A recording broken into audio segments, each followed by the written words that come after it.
총선을 29일 앞두고 여야 모두 선거대책위원회를 구성했습니다. 국민의힘은 한동훈 비대위원장이 총괄하는 5인 체제로, 더불어민주당은 이재명 대표와 이해찬, 김부겸 전 총리 3인 체제를 출범시켰습니다. 국민의힘 경선 결과 서울 중성동을에서 이해훈 전 의원이 하태경 의원을 이겼고 친윤계 이용 의원이 하남 갑에 공천됐습니다. 더불어민주당은 오늘 밤 비명계 송갑석 의원 지역구가 포함된 추가 경선 결과를 발표할 예정입니다.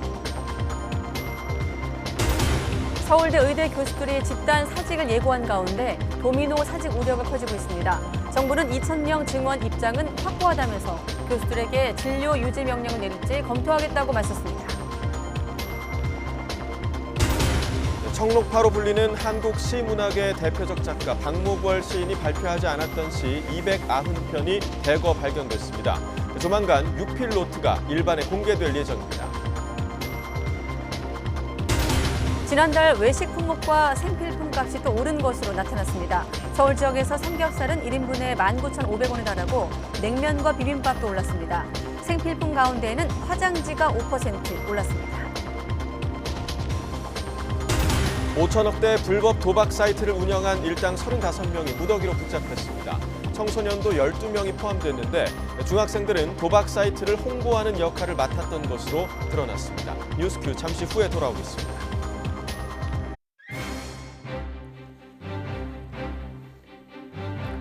네, 여러분 안녕하십니까? 가장 빠른 종합 뉴스 뉴스큐 시작합니다. 공천 작업이 대부분 마무리가 된 시점, 적절성 논란을 일으키는 후보들의 공천을 재검토하거나 자진 사퇴를 하는 일이 잇따르고 있는데요. 조금 전 발표된 공천 결과 확인해보고 자나깨나 말조심해야 하는 총선 국면, 어떤 설화들이 있었는지도 함께 살펴보겠습니다. 네, 또 야간 외출 제한 명령을 어기고 집을 나섰다가 기소된 아동 성범죄자 조두순이 과거 범행을 언급하며 횡설수설하는 모습을 보여 공분을 사고 있습니다. 오늘은 논란의 사건들 알아봅니다. 화요일 뉴스큐 의료계 사태 속보부터 알아보겠습니다. 전공의가 집단 이탈한 지 4주째 접어들고 있지만 의료계와 정부의 입장은 평행선을 달리고 있습니다. 교수들은 집단 사직 카드로 압박 수위를 높이며 협의체를 구성해 다시 대화하자고 요구했지만 정부는 2,000명 증원 원칙을 못 박았습니다. 취재기자 연결합니다. 김연아 기자.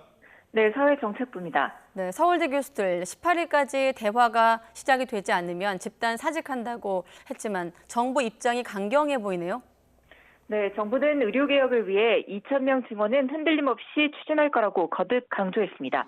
서울대 비대위가 정부와 의사, 국민이 참여하는 협의체를 구성해 증원 규모를 다시 논의하자며 받아들여지지 않으면 18일 모두 사직서를 던지겠다고 했는데요.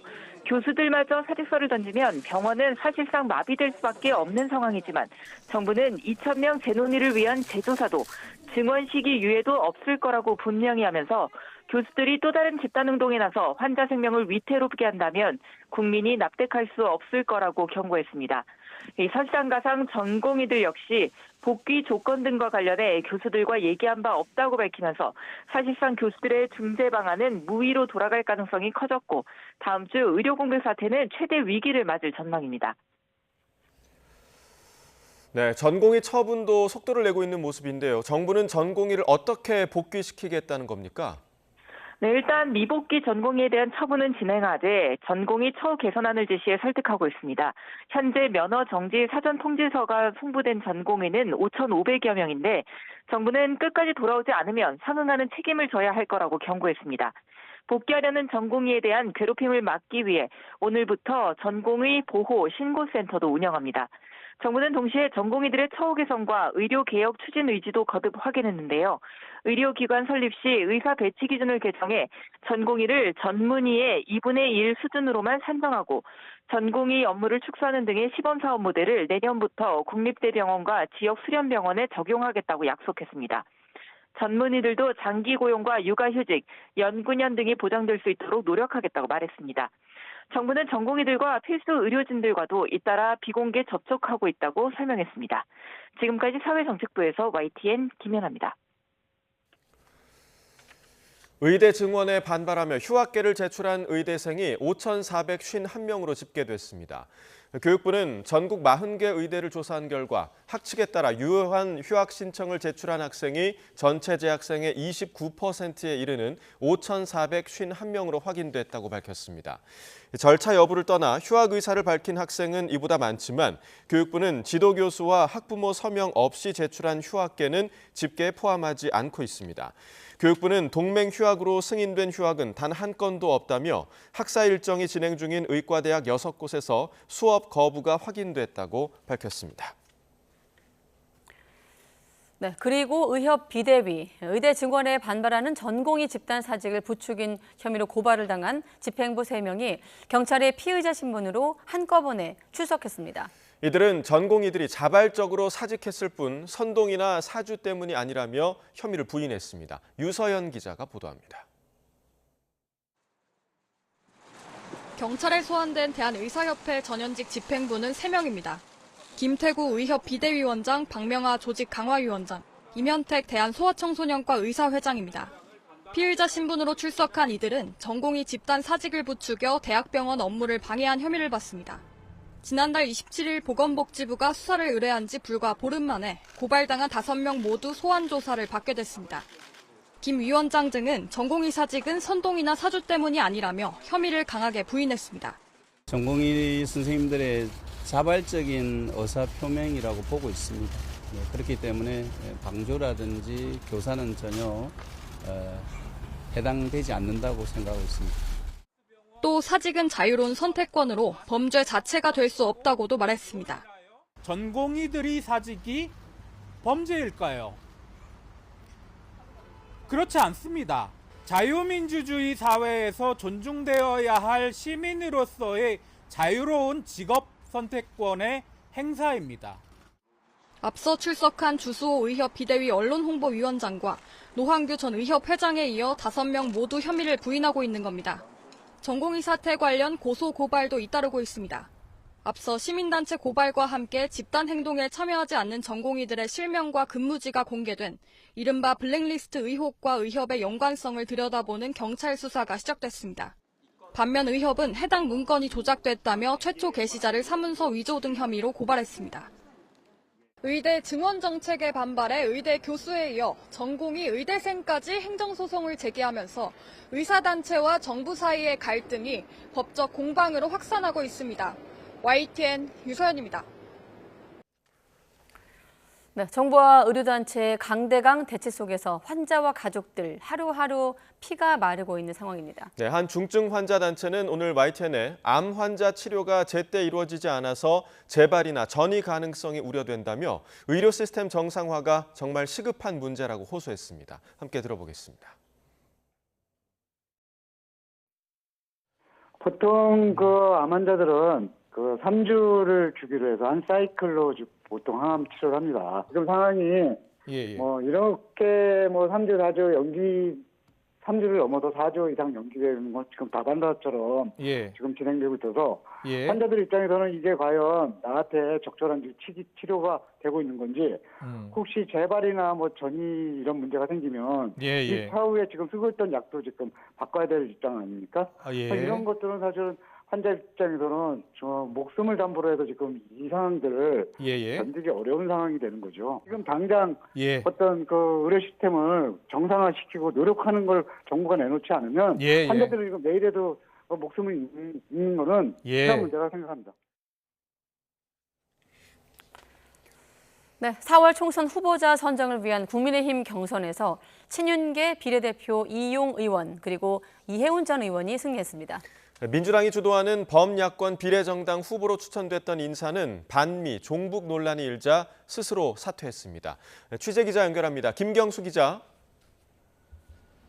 네, 국회입니다. 네, 밖에서 속보 보고 들어왔는데 국민의힘 총선 후보 경선 결과가 추가로 나왔는데 이어서 전해주시죠. 네, 국민의힘 공천관리위원회가 결선 투표가 진행된 서울, 중, 성동을 등 10곳의 경선 결과를 발표했습니다. 중성동을에선 3선 의원 출신 이해훈 후보가 현역 3선 의원인 하태경 후보를 누르고 본선행을 확정했습니다. 경기 하남갑에선 비례대표 이용 의원이 후보로 확정돼 민주당 추미애 후보와 맞대결이 성사됐습니다. 한편 공관위는 앞서 경선을 거쳐 대구 중남구 공천을 받은 도태우 후보의 공천 취소 여부를 논의하고 있습니다. 앞서 박근혜 전 대통령 변호인 출신인 도 후보가 과거 5.18 폄훼 발언을 했다는 논란이 불거지자 한동훈 위원장은 당 공관위에 공천 재검토를 요청했습니다. 좀 더 엄밀하게 봐야 된다라는 게 제 생각이고요. 어떤 결론을 내놓고 있는 건 아니지만 공관위에서 그런 점까지 전체적으로 한번 엄밀하게 다시 볼 필요가 있다라는 판단을 해서 정영환 공관위원장은 오전 회의에서 도 후보 공천 번복 여부를 논의했지만 아직 결론을 못 냈다며 추가로 더 논의하겠다고 설명했습니다. 한편 국민의힘은 한동훈 위원장이 총괄 선대위원장을 맡고 나경원, 안철수, 원희룡, 윤재욱 공동위원장 체제로 선대위를 꾸린다고 발표했습니다. 사실상 한 위원장 원톱 체제인데 한 위원장은 오늘 열세 지역인 서울 영등포구를 찾아 민주당에서 국민의힘으로 옷을 바꿔 입은 김영주 후보 지원 유세에 나섰습니다. 네, 또 민주당이 주도하는 비례연합정당과 관련해서는 후보 추천 논란이 일었는데 당사자가 스스로 사퇴했다고요? 네, 민주당이 주도하는 범야권 비례연합정당 더불어민주연합에서 비례대표 1번이 유력했던 전지의 금융정의연대 운영위원이 후보 사퇴 의사를 밝혔습니다. 전 의원은 윤석열 정권 심판을 바라는 국민께 우려를 끼치고 싶지 않다며 후보 등록을 하지 않겠다고 설명했습니다. 앞서 시민사회 몫으로 추천된 전 의원은 과거 반미 성향 단체 활동 이력을 후보 선발 과정에서 밝히지 않은 게 논란이 됐습니다. 민주당은 상징성이 큰 비례 1번 후보가 종북 논란에 휩싸이면 선거에 악영향을 미칠 것을 우려했는데요. 이에 따라 후보 확정 권한을 가진 더불어민주연합에 후보 재논의를 요청했습니다. 이미 어느 정도 아시는 것처럼 여러 상황에 대해서 우려도 있고 또 조정해 줄 것도 조정도 필요하다 이런 것을 뜻을 담아서 더불어민주연합 측에 우리 당의 의견을 전달한 것입니다. 한편 민주당은 더불어민주연합에 추천할 민주당 몫의 비례대표 후보 20명을 공개했습니다. 더불어민주연합 공동대표이기도 한 백승하 전 강원교사 노조 위원장과 위성락 전 주 러시아 대사, 코미디언 서승만 씨 등이 포함됐습니다. 민주당은 오늘 선대위 출범식을 열고 본격적인 선거체제 돌입했는데 이재명 선대위원장은 서울 동작과 인천 지역 후보 지원 유세에 나섰습니다. 네, 김경수 기자, 그리고 거대 양당을 제외한 제3지대 정당들의 움직임도 함께 전해주시죠. 네, 최근 제3지대 내에서 지지율 존재감을 드러내고 있는 조국혁신당은 22대 국회에서 한동훈 특검법을 발의하겠다며 선명성 부각에 나섰습니다. 조국 대표는 국회 기자회견에서 한동훈 위원장의 고발 사주 의혹과 딸 논문 대필 의혹 등을 규명해야 한다고 주장했습니다. 조국혁신당은 22대 국회 첫 번째 행동으로 한동훈 특검법을 발의하겠습니다. 한동훈 대표에 대한 특검 사유는 차고도 넘칩니다. 이준석 대표 등 개혁신당 지도부는 경기도 화성 삼성전자 사업장을 찾아 반도체 인재 육성을 강조하며 경기 남부 반도체 벨트 표심 잡기에 나섰습니다. 새로운 미래 이낙연 공동대표는 이번 총선 출마 의사를 밝힌 광주를 찾아 전주이시 종친 간담회에 참석해 지지를 호소했습니다. 지금까지 국회에서 전해드렸습니다. 네, 국민의힘 한동훈 비상대책위원장은 최근 지역 모임에서 당선 축하 파티를 한 사실이 알려지면서 논란에 휩싸인 삼선 박덕금 의원을 향해서 공개적으로 엄중히 경고한다고 밝혔습니다. 한 위원장은 오늘 출근길에 기자들을 만나 모두가 국민의 사랑을 받고 선택받기 위해 절실하게 뛰는데 그런 행태를 보이면 절대로 안 된다면서 이같이 말했습니다. 충북 보은, 옥천, 영동, 괴산의 지역구인 박덕금 의원은 지난달 여당 공천 경선에서 승리한 뒤 지지자들과 당선을 축하한다는 문구가 적힌 케이크를 자르며 식사 모임을 한 사실이 알려지면서 논란에 휩싸였습니다. 네, 총선이 이제 한 달도 채 남지 않았습니다. 선거일이 가까워질수록 선거판에서 위력이 커지는 것, 바로 정치인들의 말 한마디인데요. 자칫 실현하면 선거 때마다 두고두고 소환되기도 하죠. 네, 먼저 지난 8일입니다. 더불어민주당 이재명 대표가 지역구인 인천 계양을에서 선거운동을 하다가 한 시민에게 설마 이찍 아니겠지? 란 발언을 했다가 구설에 오릅니다. 자, 이찍. 지난 대선 때 당시 2번 후보였던 윤석열 대통령에게 표를 준 유권자를 가리키는 표현으로 야권 성향 온라인 커뮤니티에서 보통 비하의 의미로 쓰이기 때문인데요. 여권을 중심으로 비판이 잇따랐고 이 대표는 이튿날 SNS를 통해 대단히 부적절한 발언이었다면서 사과했습니다. 네, 이보다 앞서선 국민의힘 성일종 의원이 서산 장학재단 장학금 전달식에서 한 말이 논란에 휩싸였습니다. 19세기 일본 정부가 청년들이 금고에서 금괴를 훔쳐갈 수 있도록 눈감아줬고 이토 히로부미 등이 이를 장학금 삼아서 영국 유학을 다녀온 뒤 일본을 완전히 개발시켰다면서 일본이 인재를 키운 선례라고 평가한 겁니다. 역시 거센 역풍을 맞았고 성 의원도 사흘 뒤 SNS에 글을 올리면서 장학사업의 중요성을 언급하며 비유가 적절하지 못해 송구스럽게 생각한다고 사과했습니다. 이렇게 여야 모두 말 한마디가 자칫 설화로 번질까 봐 바짝 긴장하는 이유, 일종의 학습 효과가 있기 때문인데요.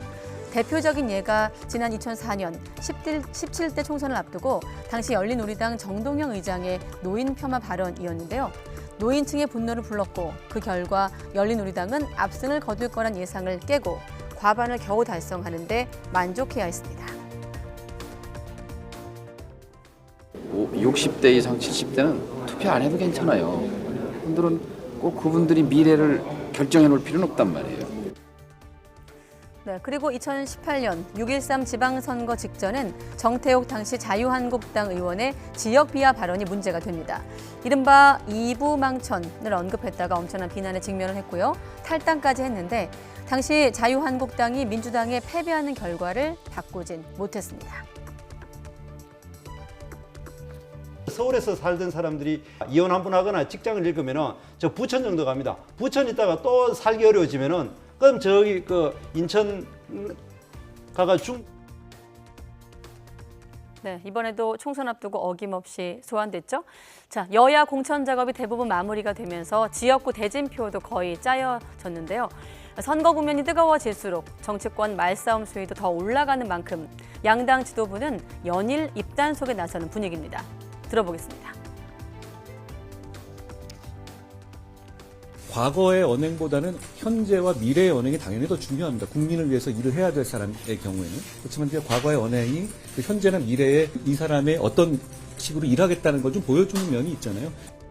그리고 역대 선거에 보면 꼭 자신의 어떤 표현이나 이런 데 있어서 지나치게 국민들에게 자극을 하거나 반감을 불러일으켜서 선거 국면 전체를 망친 그런 경우가 종종 있습니다.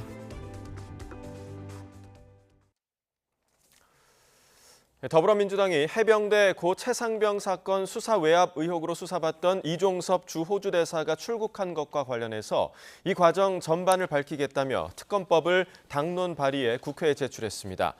박주민 원내 수석 부대표 등 민주당 의원들은 오늘 국회 의원과에 이와 같은 내용의 특검법을 냈습니다.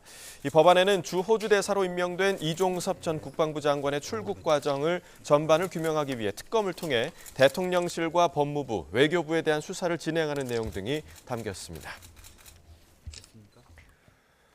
국민의힘은 더불어민주당이 이 같은 특검법을 추진하는 데 대해 총선에 악용하려는 거라고 비판했습니다.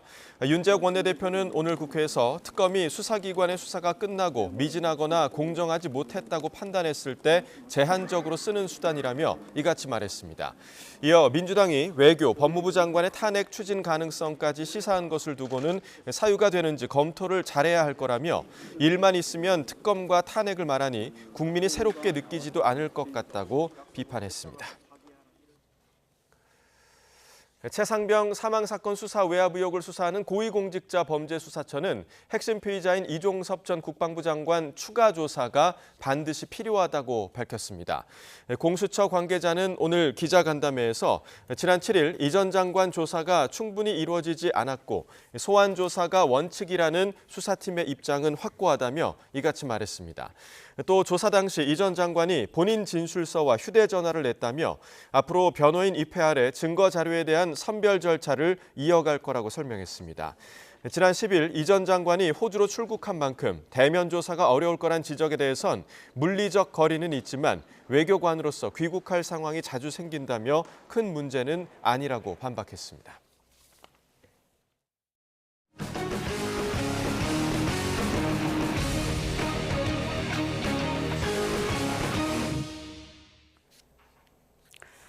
네, 야간 외출 제한 명령을 어기고 집을 나섰다가 기소된 아동 성범죄자 조두순이 과거 범행을 언급하며 횡설수설하는 모습을 보여 공분을 사고 있습니다. 또 두바이 등 해외에 거점을 두고 5천억 원대 도박 사이트를 운영해온 일당이 경찰에 붙잡혔는데 10대 청소년까지 총판으로 끌어들인 것으로 드러났습니다. 관련 내용 포함한 사건 사고 소식 임주혜 변호사와 짚어보겠습니다. 어서 오십시오. 네, 안녕하세요. 네, 조두순 사건도 그렇고 이따가 얘기할 강아지 학대도 그렇고 참 입에 담기 불편한 뉴스지만 또 처벌이나 규제를 알아야 되는 대목인 만큼 질문을 드리겠습니다. 자, 먼저 조두순. 어제 다시 법원의 모습을 드러낸 건데 왜 나온 거죠?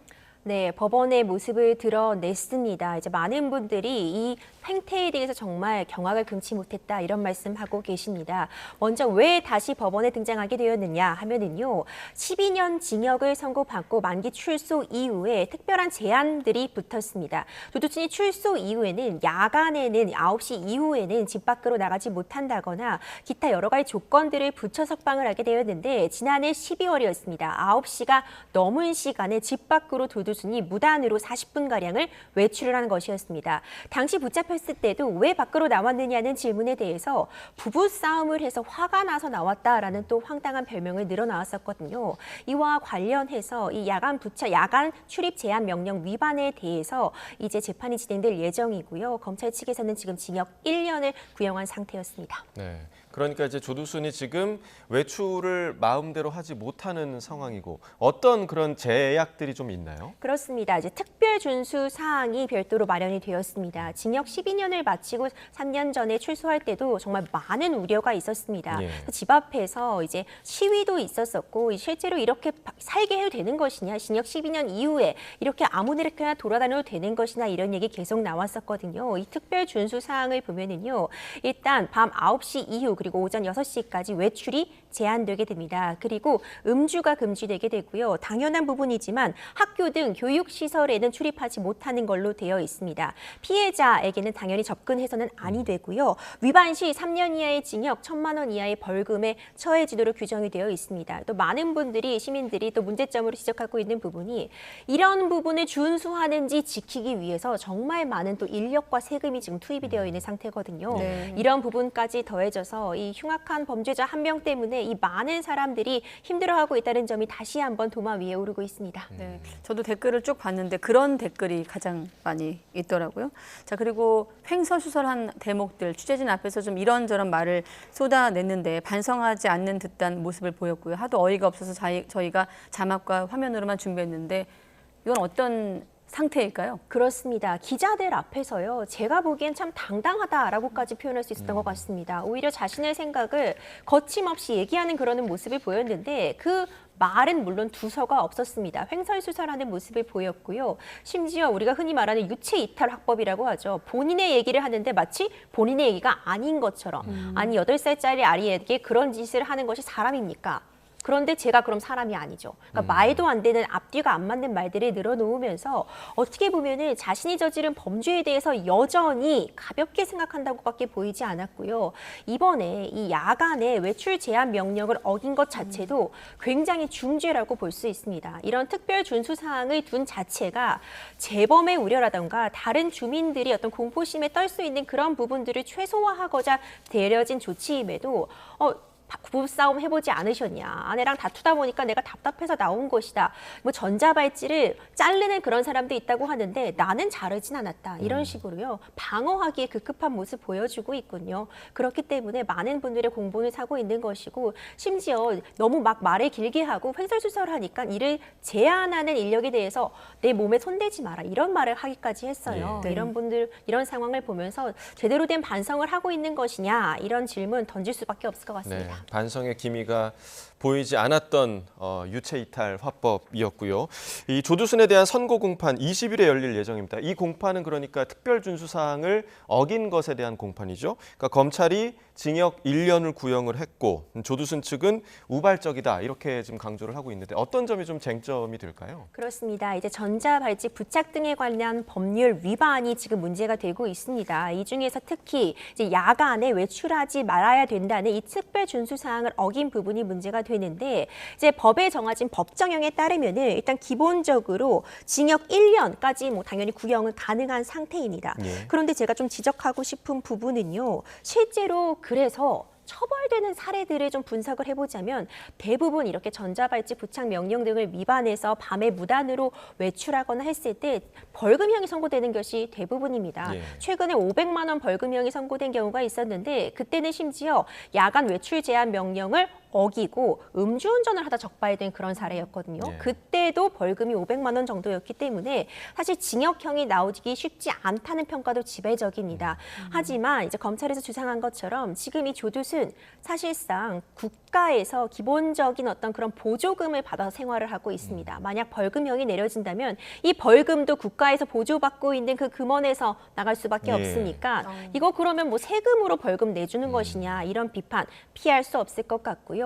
여전히 우리가 영상에서도 확인을 할 수 있었지만 이렇게 반성하지 않는 태도, 재범의 우려 이걸 가볍게 생각했다면 다음에 또 밖으로 나올 수도 있는 것이거든요. 이런 점들을 고려할 때 검찰에서는 징역 1년을 선고했고요.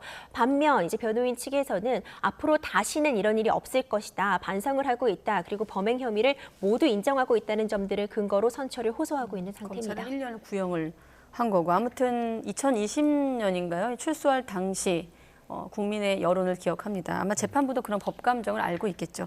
자, 다음 주제. 두바이에 기반을 두고 5천억대 불법 도박 사이트를 운영한 조직원들이 적발됐습니다. 우선 혐의부터 한번 살펴볼까요? 네, 2018년 12월부터 올해 3월까지 이제 해외에 거점을 두고 불법 도박 사이트를 운영했습니다. 그런데 이 회원이 15,000명에 달했고 우리가 소위 말하는 그 판돈이라고 하죠. 이 회원들 사이에 이제 도박으로 이제 이루어졌던 그 금액이 무려 1,500억 원에 이르는 그러니까 엄청난 5천억 원 정도에 이른다고 지금 얘기가 나오고 있거든요. 그러니까 어마어마한 불법 도박 사이트를 운영했던 일당들이 검거가 되었습니다. 총책을 더해서 이제 한 35명 정도가 검거가 되었는데 이 중 10명에 대해서는 지금 구속한 상태로서 기소를 하겠다고 밝힌 상황이고요. 많은 분들이 깜짝 놀라신 부분이 있습니다. 이 도박 운영 사이트에 있어서 총책이라는 사람들의 역할이 굉장히 중요한데요. 이 총책이라고 하는 것은 결국 홍보, 많은 사람들을 유인해서 이 도박판으로 끌어들이는 역할을 하는 그런 유인책을 하는 역할인데 이 총책에 10대들이 포함이 되어 있었던 겁니다. 중고등학생까지 10대들이 포함되어 있었고 심지어 이 중학생 3명은 이를 통해서 굉장히 많은 수의 회원을 실제로도 모집하고 일부분 그에 대해서 금원을 지급한 것으로 확인이 되어서 굉장히 큰 충격을 주고 있습니다. 자, 이 놀라운 점, 청소년들을 그러면 이 조직에서 어떤 방식으로 유인을 한 겁니까? 꼬드긴 겁니까? 그렇죠. 이게 사실 예전의 도박과 지금의 도박은 완전히 다르다고 볼 수 있는 게요. 예전에는 우리가 흔히 말하는 오프라인에서 이루어졌습니다. 그렇기 때문에 다른 청소년들이 이 오프라인 이 도박장에 접근하는 것이 쉽지 않았죠. 근데 지금은 인터넷을 통해 이루어지다 보니까요. 홍보 또한 인터넷, SNS를 통해서 활발하게 이루어지게 됩니다. 그러니까 불법으로 스포츠를 스트리밍 해주는 그런 사이트에서 그런 인터넷 방송들에서 이런 불법 도박에 대해서 쉽게 큰 돈을 벌 수 있다. 게임만 하면 돈을 벌 수 있다. 이런 식으로 청소년들을 유인하게 되고요. 이 청소년의 마음은 청소년이 가장 잘 알게 되잖아요. 그들이 쓰는 언어를 쓴다거나 그들이 가장 자주 방문하는 사이트는 청소년이 가장 잘 알다 보니까 이렇게 처음에 불법 도박에 가담하게 된 청소년들을 꿰어내어서 돈을 더 벌고 싶지 않느냐. 너가 누구를 소개하면 수수료를 주겠다. 이렇게 또 꿰어내게 되는 거죠. 그러면 이 청소년들이 다시 본인이 이번에는 총책으로 다른 피해자에게 접근을 해서 적극적으로 홍보하고 가담을 권유함으로써요. 200만 원 정도씩 수수료를 받았다는 정황까지 확인이 되고 있어서 큰 충격을 주고 있습니다. 10대 청소년까지 총판에 가담시켜서 이제 청소년을 좀 유인한 부분을 우리가 훑었는데, 자, 이 조직 두바이, 인도네시아 등의 거점을 두고 운영한 것으로 알려지고 있습니다. 국제 공정화 좀 되지 않는 점, 또 자금 세탁이 쉬운 점을 노린 것으로 보여요? 그렇습니다. 굉장히 범죄 수법이 점점 더 고도화되고 있다는 점을 지적하고 싶은데요. 일단 기본적으로 국내에는요, 이렇게 홍보를 하는 그런 작은 영업소 같은 것을 두고 두바이나 인도네시아 등지에서 좀 더 본격적으로 이런 불법 운영 사이트를 운영한 것으로 보이는데요. 이렇게 되면 일단 국내에서 어떤 수사가 시작되게 되면은 어떤 미끼로서 국내에 있는 작은 이 조직이 먼저 검거가 되게 되는 거죠. 그럼 일종의 꼬리 자르기처럼 이제 두바이나 인도네시아 같은 곳은 조사도 어렵고 이게 전혀 연관성을 찾기 좀 어렵게 자금 세탁을 한다거나 이런 방식을 활용해서 국내만 검거가 되려고 만들어 놓은 그런 정황까지도 확인이 되고 있습니다. 그리고 일단 기본적으로 이제 두바이나 인도네시아 같은 경우에 있어서 이미 이 가해자들이 도망을 가버린다거나 아니면 그쪽에서 범죄 수익을 자금 세탁을 해버린다면은 결국 최종적으로 우리가 그 추적은 가능한다 해도 시간이 오래 걸릴 수밖에 없고요. 어떤 국제적인 공조나 협조가 없다면 우리 정부 내, 우리의 또 경찰들만의 힘만으로는 찾아오기 어려운 분명히 있기 때문에 시간을 끌면 끌수록 이 불법적인 자금을 세탁할 시간을 벌어주고 있는 것이거든요. 그런 점들을 좀 교묘하게 악랄하게 활용해서 이렇게 해외에까지 지점을 둔 것으로 보이고 피해 규모가 커졌던 것 같습니다. 예, 그러니까 아주 지능적인 범죄에 이제 국제 공조가 굉장히 좀 절실할 것으로 보이는데 경찰이 이 범죄 수익금에 대해서 기소 전 추징 보전을 신청을 했다라고 전해지고 있습니다. 이게 좀 어떤 의미인가요? 그렇죠. 이제 기소 전 추징 보전을 신청해둔 상태입니다. 일단 재판 전이라도요. 지금 총책들의 대다수가 검거가 됐다고는 하나 해외로 도피한 부분도 충분히 지금 예측을 할 수 있고 해외에 도피한 부분에 대해서 지금 우리가 수색을 하고 있는 상황인데 그렇기 때문에 지금 이 엄청난 범죄 수익에 대해서 은닉하거나 빼돌릴 위험이 매우 높습니다. 이거는 불법적인 자금이기 때문에 재판 전에라도 이렇게 재산들을 함부로 빼돌리는 것을 막기 위해서 기소 전 추징 보전이라고 해서 묶어두는 그런 절차를 취해둔 것이거든요. 이 범죄 수익 최대한 다 모두 찾아내서 자금 세탁 등을 통해서 이미 많은 부분 자금이 좀 이탈하거나 아니면 현금화되거나 아니면 가상자산을 통해서 바뀐 것도 볼 수 있기 때문에 최대한 빠르게 이 부분을 찾아내서 피해자들에게 돌려준다거나 이 부분 추징 보전 확실히 할 필요 있을 것 같습니다. 네, 아까 서두에 좀 입에 담기 불편하다고 했던 뉴스 중에 하나가 강아지가 구조됐습니다. 성적 학대를 받은 대목인데 김포시에서 사람으로부터 몹쓸짓을 당한 강아지가 발견돼 충격인데 수사에 착수한 거죠? 네, 저도 이 기사를 보고 정말 충격을 금치 못했는데요. 한 동물 단체가 이제 고발을 하게 되었습니다. 그 고발을 한 내용을 보면 한 강아지를 이제 구조를 하게 되었는데 생식기가 아주 심하게 훼손이 되어 있었고 머리도 크게 어떤 물체, 둔기 같은 걸로 가격된 그런 흔적이 있는 걸로 보아서 어떤 이 피해 양상을 살펴보건대 사람에게 어떤 성적 학대를 당한 것으로 보인다라는 신고가 접수가 된 것입니다. 이 강아지는 김포 공원 인근에서 발견이 되었는데 이에 따라서 수사가 착수가 되었고요. 근데 인근에 어떤 CCTV라던가 이런 부분이 지금 정확하게 확인이 안 되고 있어서 수사가 좀 난항을 겪고 있다는 안타까운 소식까지 함께 전해지고 있습니다. 네, 아무리 생각해도 좀 쉽게 이해할 수 없는 그런 상황이기도 한데 경찰이 결국 이제 CCTV나 차량 블랙박스를 확인해서 이제 추적을 하겠다라는 계획인데 어떤 방식으로 좀 수사가 진행이 될까요? 그렇습니다. 일단 가장 중요한 것은 CCTV 같은 것이 정확히 남아 있다면 가장 정확하고 강력한 증거가 될 텐데 일단 CCTV가 있어야지 적어도 이 가해자를 특정할 수 있을 텐데 지금 이런 부분이 좀 어려움을 겪고 있는 것으로 보이고요. 공원이었기 때문에 적어도 이와 관련해서 좀 제보가 절실한 상황인 것 같습니다. 주변 인근 좀 탐문을 통해서 이 사건 현장을 좀 지켜본 분이 있는지 이 강아지에 대해서 좀 아는 사람이 있는지 좀 수상한 사람을 본 적은 없는지 이런 부분 확인이 필요하고요.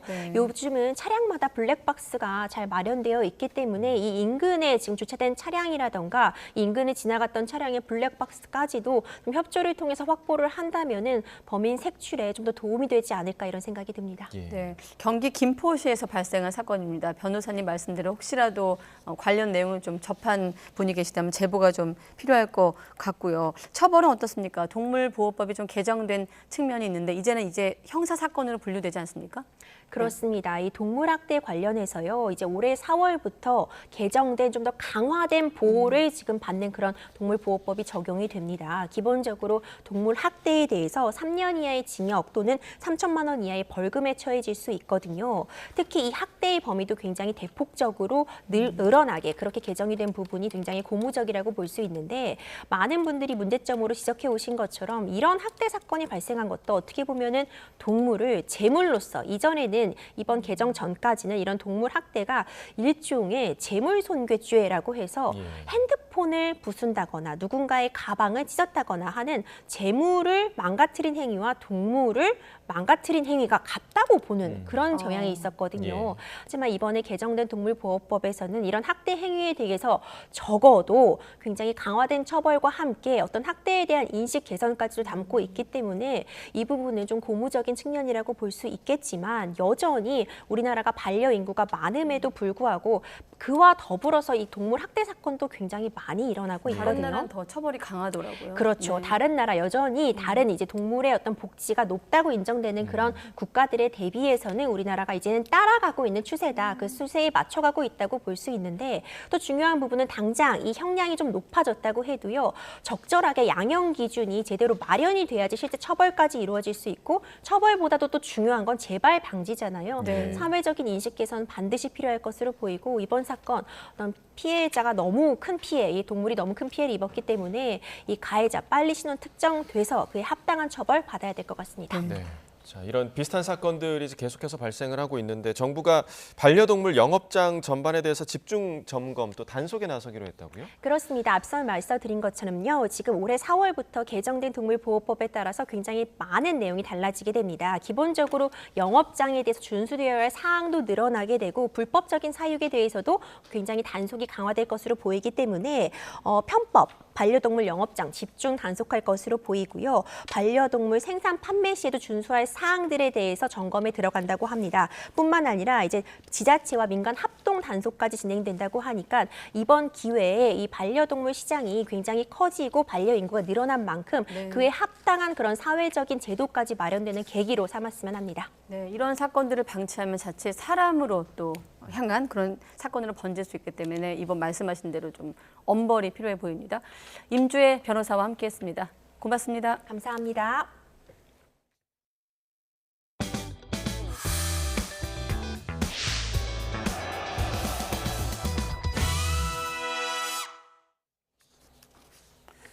네, 5천억 규모의 불법 도박 사이트를 운영하며 수백억의 범죄 수익을 챙긴 일당 30여 명 경찰에 적발된 건데요. 네, 이 가운데 중학생 3명은 홍보 역할로 범행에 가담했고 실제로 500여 명의 회원을 모집해서 수익금을 받은 것으로 드러났습니다. 우종훈 기자의 보도입니다.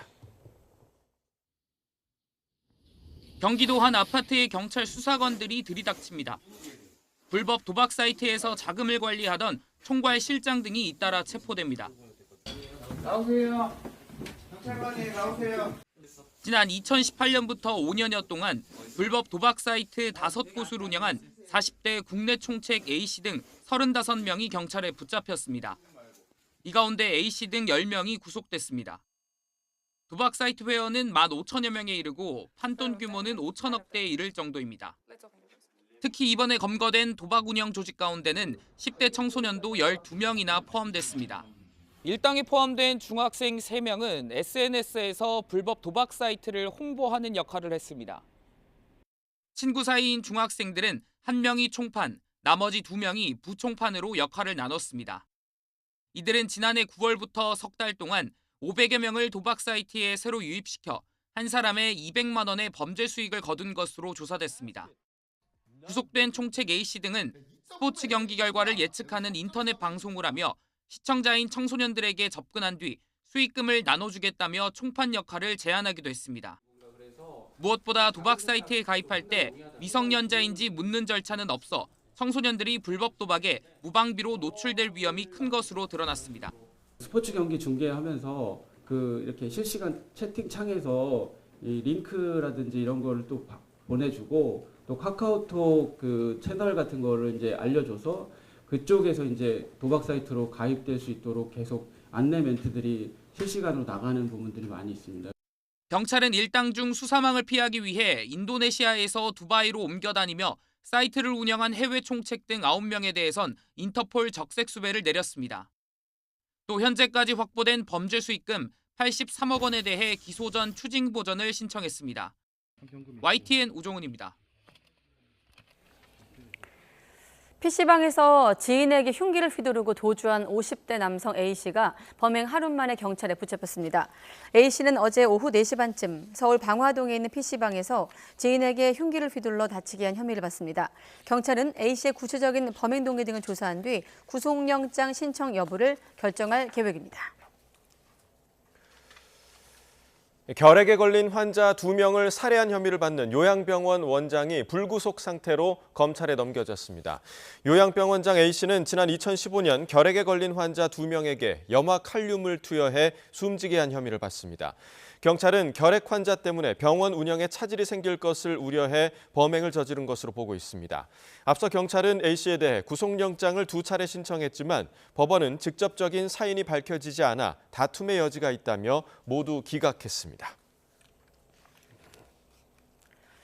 경남 통영시 욕지도 인근 해상에서 전복된 어선의 실종 선원 5명을 찾는 수색 작업이 계속되고 있지만 발견 소식은 들려오지 않고 있습니다. 해경은 경비함정 등 선박 30여 척을 동원해 나흘째 해상 수색을 이어가고 있습니다.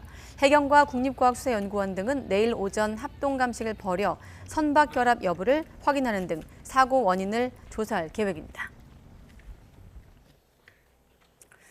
대통령실 핵심 관계자 발 속보가 들어왔습니다. 자, 이종섭 전 장관에 대한 특검 추진 움직임에 대해서 검찰을 못 믿어서 공수처가 출범하더니 아이러니하다 이런 입장과 함께 또 추가된 입장이 있죠. 네, 특검을 추진하고 있는 야당에 대해서 원하는 답을 듣지 못하면 번번이 특검을 남발한다, 굉장히 소모적이다 이런 입장을 밝힌 바 있습니다. 네, 이종섭 전 장관 관련해서 도피성 출구 논란 이후 여야 정쟁이 이루어지고 있는 상황에서 대통령실은 검찰을 못 믿어서 공수처가 출범하더니 아이러니다라면서 이제 반발하는 입장이 들어왔습니다. 추가 속보 들어오면 다시 한번 여러분께 알려드리겠습니다. 네, 다음 소식입니다. 오늘 아침 8시 20분쯤 전남 여수시 남면 작도 인근 해상에서 7톤급 어선이 전복됐습니다. 해양경찰은 경비함정과 구조 헬기 등을 동원해 사고 어선에 탑승한 선원 7명을 모두 구조했습니다. 이 가운데 60대 선장 A씨는 심정지 상태로 발견돼 병원으로 이송됐습니다. 네, 주택도시보증공사 허그가 집주인 대신에 세입자에게 돌려주고 받지 못한 전세 보증금이 지난해 말 4조 원을 넘어섰습니다. 보증금의 일부를 의무적으로 예치하자는 이른바 에스크로 제도를 도입하자는 제안까지 나왔는데 임차인 보호를 위한 제도 개선은 여전히 제자리 걸음 수준입니다. 윤혜리 기자가 취재했습니다. 무자본 갭 투기가 극성을 부렸던 2022년 말 이후 전셋값이 하락하면서 보증금 미반환 위험이 곳곳에 도사리고 있습니다. 전세 사기 특별법 시행 이후 13,000명이 피해자로 인정됐지만 실질적인 회복은 더디기만 합니다.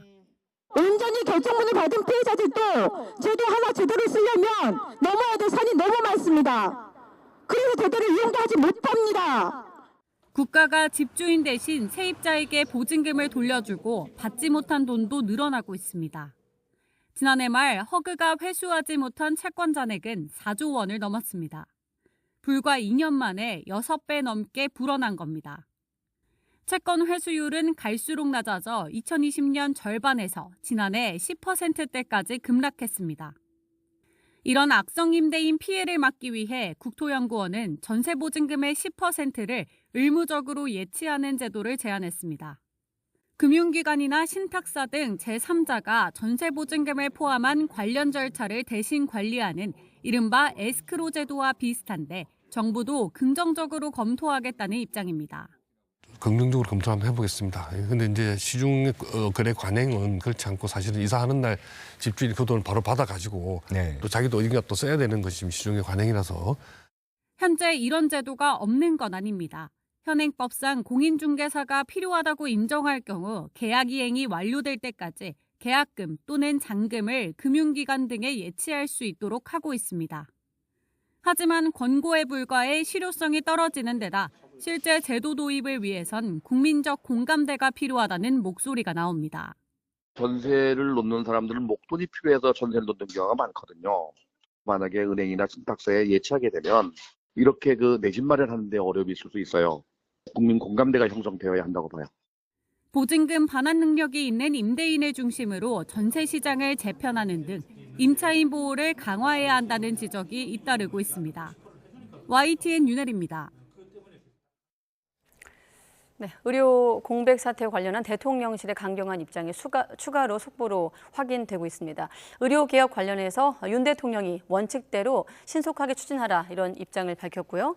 또 대통령실이 의료법 위반 집단행동에 대해서 교수도 예외될 수 없다라는 입장도 추가됐습니다. 이번 집단행동 관련해서 의협을 향한 어떤 강경 입장이어서 교수들의 움직임도 지금 거센 상황인데 예외가 될 수 없다 이런 입장이 추가가 됐고 또 정부의 방침이죠. 과학적인 근거로 2,000명을 증원한 건데 이 2,000명 증원이 일방적 주장이다. 여기에 대해서는 사리에 맞지 않다는 대통령실 입장도 들어왔습니다. 이번 의료 공백 사태에 4주째를 접어들고 있는 가운데 관련 수사 속보는 아까 저희가 알려드렸고요. 대통령실의 강경한 추가 입장이 속보로 확인되고 있습니다. 네, 지난달 삼겹살, 또 냉면, 비빔밥 등 외식 품목값이 소폭 올랐고 화장지와 라면, 계란, 설탕 등 생필품 값도 오른 것으로 나타났습니다. 한국소비자원에 따르면 지난달 서울 기준 삼겹살은 200g에 19,429원에서 19,514원으로 올랐고요. 냉면은 11,462원, 비빔밥 가격도 1,769원으로 인상됐습니다. 지난달 생필품 물가는 화장지가 5%, 라면이 1.2%, 계란이 0.8%, 설탕값이 0.1% 올랐지만 우유와 밀가루, 식용유 가격은 소폭 내렸습니다. 이렇게 농산물 값이 치솟으면서 서민 부담이 커진 가운데 정부가 유통 관계자들을 만나서 농산물 온라인 도매 시장 활성화를 요청하기도 했습니다. 송미령 농림축산식품부 장관은 오늘 도매 시장 법인과 중도매인 등을 만나 온라인 도매 시장 참가를 확대해달라고 말했습니다. 농식품부는 지난해 11월부터 농산물 온라인 도매 시장을 운영하고 있으며 온라인 유통으로 출하와 도매 단계 비용이 9.9% 절감되는 효과를 확인했다고 설명하기도 했습니다. 네, 역사상 고점을 향해 내달리고 있는 비트코인 탓에 가상자산 시장이 다시 한번 뜨거워지고 있습니다. 덩달아 국내 비트코인 현물 ETF 도입 여부에도 관심이 쏠리고 있는데 이 소식은 엄윤주 기자가 취재했습니다. 역사상 최고점을 찍은 비트코인 가격이 숨고르기에 들어갔습니다. 가격 조정이 시작된 거라는 관측과 더 오를 거라는 의견이 엇갈리고는 있지만 분명한 건 다시 붐이 일고 있다는 점입니다. 무엇보다 그 배경에는 지난 1월 미국 금융당국이 비트코인 현물 ETF를 승인하면서 시작된 기관 투자자 유입이 있습니다. 현물 ETF 나오고 난 다음 거의 10조 원 가까운 돈이 유입됐고요. 넘는 돈이. 여기에다가 4월 반감기 있죠. 또 금리 인하에 따른 달러 이제 약세까지 호재가 많지만 덩달아 국내 투자자 수요도 뜨겁습니다. 대표적인 과열 지표인 김치 프리미엄은 5%를 넘어설 정도입니다. 총선을 앞둔 정치권이 코인 투자자들의 표심을 잡기 위해 공약 전쟁에 나서는 이유기도 합니다. 민주당이 대표적입니다. 미국을 비롯한 대부분의 선진국에서 현물 ETF 승인을 할 것으로 예측되고 있고 한국만 승인하지 않을 경우 국내 자본의 해외 유출, 시장에서의 고립으로 그동안 비트코인 현물 ETF 상장과 중개 모두 불가능하다는 입장이던 정부와 여당도 관련 논의 가능성은 이젠 열어놨습니다. 하반기쯤에 어차피 지금 가상자산 2차 입법이 논의가 돼야 될 것들이 이제 국회가 새로 열리게 되면 그게 이제 필요하기 때문에 그 시점에 제가 이제 조심스럽게 전망을 하자면 하반기쯤에 공론화의 장이 열리지 않을까 이렇게 생각합니다. 논의의 물꼬가 트이면 업계의 움직임은 발빠르게 이뤄질 거라는 게 중론입니다. 특히 오는 5월 비트코인에 이어 이더리움마저 현물 ETF 승인을 받게 될 경우 그 속도는 더욱 가속화될 것으로 보입니다. 7월 이후에 금융당국이 현물 ETF 도입의 필요성이나 기타 공감대가 형성이 돼서 승인이 되면 아마도 올해 말이나 내년 중에 현물 ETF가 출시가 될 것으로 보이는데요. 이미 거래량만으로 봤을 때도 미국에 이어 우리나라가 세계 2위를 차지하는 만큼 당국의 허용만 나오면 앞다퉈 경쟁적으로 다양한 상품이 쏟아질 전망입니다. YTN 엄윤주입니다. 네, 5대 은행이 내준 주택담보대출이 줄면서 전체 가계대출 오름세가 주춤하고 있습니다. 정부가 가계빚 관리를 강화한 영향인데 국내 총생산 대비 비율이 90%대로 내려갈 수 있을지 주목되고 있습니다. 이영원 기자가 보도합니다. 은행권 주택담보대출 오름폭이 둔화했습니다. 지난달 5대 은행의 주택담보대출 잔액은 2조 7천억 원대 증가에 그쳤습니다. 1월에 4조 4천억 원 넘게 늘었던 것과 비교하면 40% 가까이 준 겁니다. 이에 주담대가 이끌어온 가계대출 증가세도 주춤했습니다. 지난달 5대 은행의 가계대출 증가폭은 4,700억 원대입니다. 3조 원에 육박했던 1월 증가폭의 6분의 1에도 못 미치는 수준입니다. 이렇게 급감하면서 지난해 5월 이후 9개월 만에 최소치를 기록했습니다. 금융당국이 시중은행의 가계부채 증가율을 1에서 2% 내외로 억제하도록 주택담보대출의 가산금리를 인상한 결과로 대출금리가 올라갔고, 여기에 지난달 말부터 스트레스 DSR 제도가 시행되면서 대출 수요는 더 줄어들 것으로 보입니다. 국내 총생산 GDP 대비 가계빚 비율을 100% 아래로 내릴 수 있다는 기대감이 커지고 있는 이유입니다. 다만 하반기 기준금리 인하가 시작된다면 대출 수요가 다시 꿈틀댈 수 있다는 점은 부담입니다. 또 미국 대선 결과에 따라 우리 수출이 큰 영향을 받으면서 GDP 규모도 마냥 낙관할 수만은 없는 상황입니다.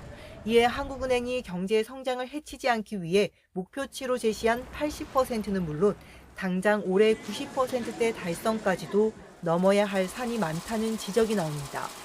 YTN 이영훈입니다. 일부 여행 플랫폼이 해외 테마파크 입장권을 판매하면서 가격이 저렴한 것처럼 보이는 다크 패턴 행위를 한 것으로 확인되고 있습니다. 한국소비자원은 6개 여행 플랫폼이 판매하는 디즈니랜드와 유니버셜 스튜디오 등 해외 테마파크 7곳의 입장권 거래를 조사한 결과 마이리얼 트립과 인터파크 투어, 트리플 등 3개 플랫폼의 16개 상품에서 다크 패턴 사례가 확인됐다고 밝혔습니다. 다크 패턴이란 소비자가 상품을 구매할 때 필요한 정보를 은폐하거나 축소, 누락해 알기 어렵게 하는 행위를 말합니다. 김정은 북한 국무위원장이 핵 협상에 나설 의지가 없는 게 확실하다는 미국 정보기관의 평가가 나왔습니다. 러시아와 군사적 밀착을 이용해 핵 보유국으로 인정받기를 원한다는 관측도 내놨습니다. 워싱턴 권준기 특파원입니다. 미국 국가정보국이 공개한 연례 위협평가 보고서는 북한 김정은이 핵 협상에 나설 의지가 없는 게 거의 분명하다고 진단했습니다. 핵무기를 정권의 안보와 국가적 자존심을 보장하는 도구로 인식하고 있어서 포기할 생각이 없다는 겁니다. 이 때문에 김정은은 미국과 동맹을 위협하는 핵 능력을 계속 추구할 거라고 내다봤습니다. 특히 국제사회에서 핵 보유국으로 인정받기 위해 러시아와 군사적 밀착 관계를 이용할 것이라고 관측했습니다. 미국 정보기관은 북한과 중국, 러시아, 이란의 밀착을 주목하면서 이 네 나라가 양자 또는 삼자 협력을 확대하고 있다고 밝혔습니다. 군사, 경제, 정보 분야의 역량을 강화하고 국제사회 압력을 막아내기 위해 서로 뭉치고 있다는 겁니다. 다만 북중러 이란 관계가 공식 동맹에는 미치지 못할 것으로 전망했습니다. 서로 해를 끼칠 수 있다는 불안감을 떨칠 수 없기 때문입니다. Parochial interest, desire to avoid entanglements, and wariness of harm and instability from each other's actions will likely limit their cooperation and ensure it advances incrementally, absent direct conflict between one of these countries and the United States. 정보기관들은 그럼에도 북한과 중국, 러시아, 이란의 권력 역학 관계가 변하면서 새로운 문제가 생기고 있다고 지적했습니다. 우크라이나와 전쟁으로 중국, 북한, 이란에서 도움을 받은 러시아가 반대급부를 내놔야 하는 상황이 되면서 오랫동안 유지했던 비확산 규범이 약화될 수 있다고 우려했습니다. 워싱턴에서 YTN 권준기입니다. 북한 정권이 붕괴할 상황에 직면하면 중국이 대규모 탈북자 유입을 막기 위해 전면 개입할 수 있고 이럴 경우 한반도 전체로 군사 충돌이 번질 가능성이 있다는 미국 전문가의 주장이 나왔습니다. 미국의 군사 전문가 카일 미조카미는 외교안보 전문지 내셔널 인터레스트에 글을 올려 북한이 중국 입장에서 축복이자 저주라고 지목하며 이같이 밝혔습니다. 미조카미는 또 북한 정권이 붕괴해 수백만 명의 북한 주민이 중국 국경으로 유입될 경우 체제 안정에 최우선 순위를 두는 중국은 분명히 참지 않을 것이라며 북한의 위성 국가를 세워 체제 안정을 꾀할 것이라고 분석했습니다.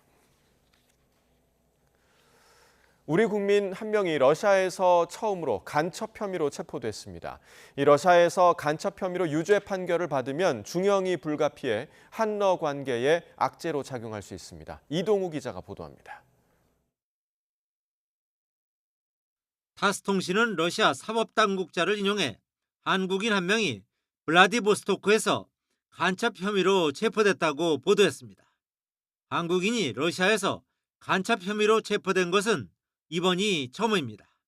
이 매체는 한국인 성씨는 백 씨라며 실명을 공개했습니다. 백 씨는 종교 관련 종사자로 알려졌습니다. 올해 초 블라디보스토크에서 붙잡힌 백 씨는 추가 조사를 위해 지난달 말 모스크바로 이송돼 레포르토보 구치소에 갇혔습니다. 통신은 백 씨가 국가기밀 정보를 외국 기관에 넘긴 혐의를 받고 있다며 그와 관련된 사건 자료는 1급 기밀로 분류됐다고 덧붙였습니다. 외교부는 지난달 체포 사실을 인지한 직후부터 필요한 조력을 하고 있다고 밝혔습니다. 당시 백 씨 아내도 체포됐지만 풀려나 현재 한국에 있는 것으로 전해졌습니다. 러시아에서 간첩 혐의로 유죄 판결을 받으면 10년에서 20년의 징역형을 선고받을 수 있습니다. 백 씨의 석방이 늦어지거나 중형을 선고받을 경우 북러 밀착으로 한반도 안보가 위협받는 상황에서 한러 관계에 악영향을 미칠 것으로 예상됩니다. YTN 이동호입니다. 러시아에서 간첩 혐의로 체포된 백모 씨는 현지에서 선교사로 북한 이탈 주민들을 구출하는 활동을 해온 것으로 전해졌습니다. 백 씨 체포 보도 전에 관련 소식을 이미 알고 있었다는 한 지인은 그가 탈북민 구출과 인도적 지원, 선교 활동을 해온 것으로 안다고 말한 것으로 알려졌습니다. 블라디보스토크 현지 관계자의 증언에 따르면 백 씨는 40대 후반에서 50대 초반으로 지난 10년 가까이 중국이나 블라디보스토크, 우수리스크, 하바롭스크주 등을 오가며 북한 노동자 등을 지원해 왔습니다.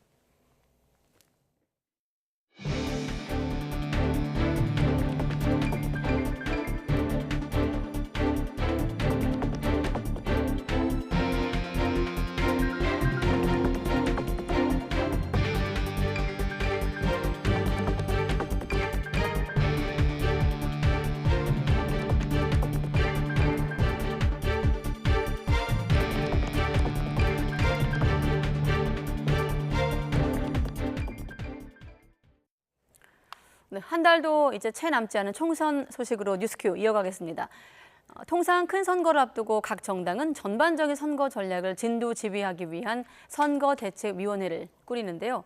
국민의힘은 한동훈 비상대책위원장이 총괄하는 선대위 구성을 발표했고 또 민주당에선 이재명, 이해찬, 김부겸 이렇게 3명이 공동위원장을 맡는 선대위가 공식 출범했습니다. 각각 들어보겠습니다. 국민의힘 한동훈 비상대책위원장을 총괄 선대위원장으로 하는 중앙선거대책위원회를 구성했습니다. 공동선거대책위원장에는 나경원, 안철수, 원희룡, 윤재호 4분을 모셨습니다. 이번 총선에서 대한민국을 바꾸기 위해서는 국민의힘의 서울, 경기, 인천 등 수도권 승리가 절실합니다.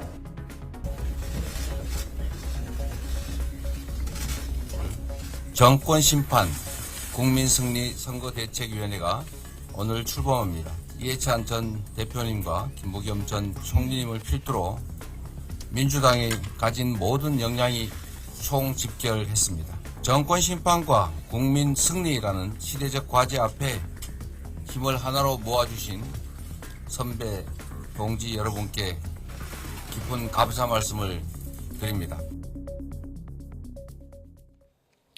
네, 여야 모두 이렇게 선대위가 꾸려졌고요. 그런데 양당 모두 최근 논란이 된 총선 인선이 있었습니다. 우선 국민의힘 공천관리위원회는 5.18 민주화운동을 폄훼한 과거 발언으로 논란에 휩싸인 도태우 후보의 대구, 중구, 남구 공천을 다시 논의합니다. 장동혁 사무총장은 도 후보의 공천이 국민 눈높이에 맞는지 살펴봐야 한다는 한동훈 비대위원장과 일부 비대위원들의 의견을 고려해 오늘 공관위 회의에 이 문제를 안건으로 올렸다고 밝혔습니다. 네, 반면에 범야권 비례정당이죠. 더불어민주연합에서도 시민사회복 비례대표 후보로 추천이 된 전지의 금융정의연대 운영위원이 과거 종북, 반미단체 활동 사실로 논란이 불거지자 후보직에서 스스로 사퇴했습니다. 전 운영위원은 오늘 입장문을 내고 비례대표 후보로 등록하지 않겠다는 입장을 시민사회 측에 전달했다고 밝혔습니다. 네, 이종섭 전 국방부 장관이 주 호주 대사로 임명돼 출국한 것을 둘러싼 거대 양당의 대치 전선도 가팔라지고 있습니다. 민주당은 특검법을 제출했고 국민의힘은 총선에 악용하기 위한 법안이라고 반발했고 아까 대통령실은 아이러니하다 이렇게 밝혔는데 양당의 공방 모습 이어서 보겠습니다.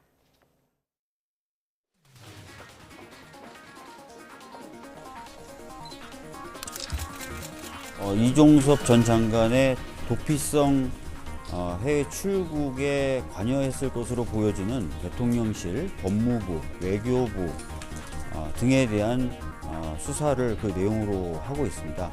한간에서는 대통령이 이 역시 거부권을 행사할 것이다 라고 전망하고 있는데요.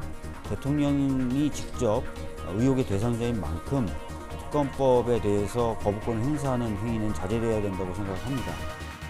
너무 특검법을 남발하고 있지 않느냐 이런 생각이 듭니다.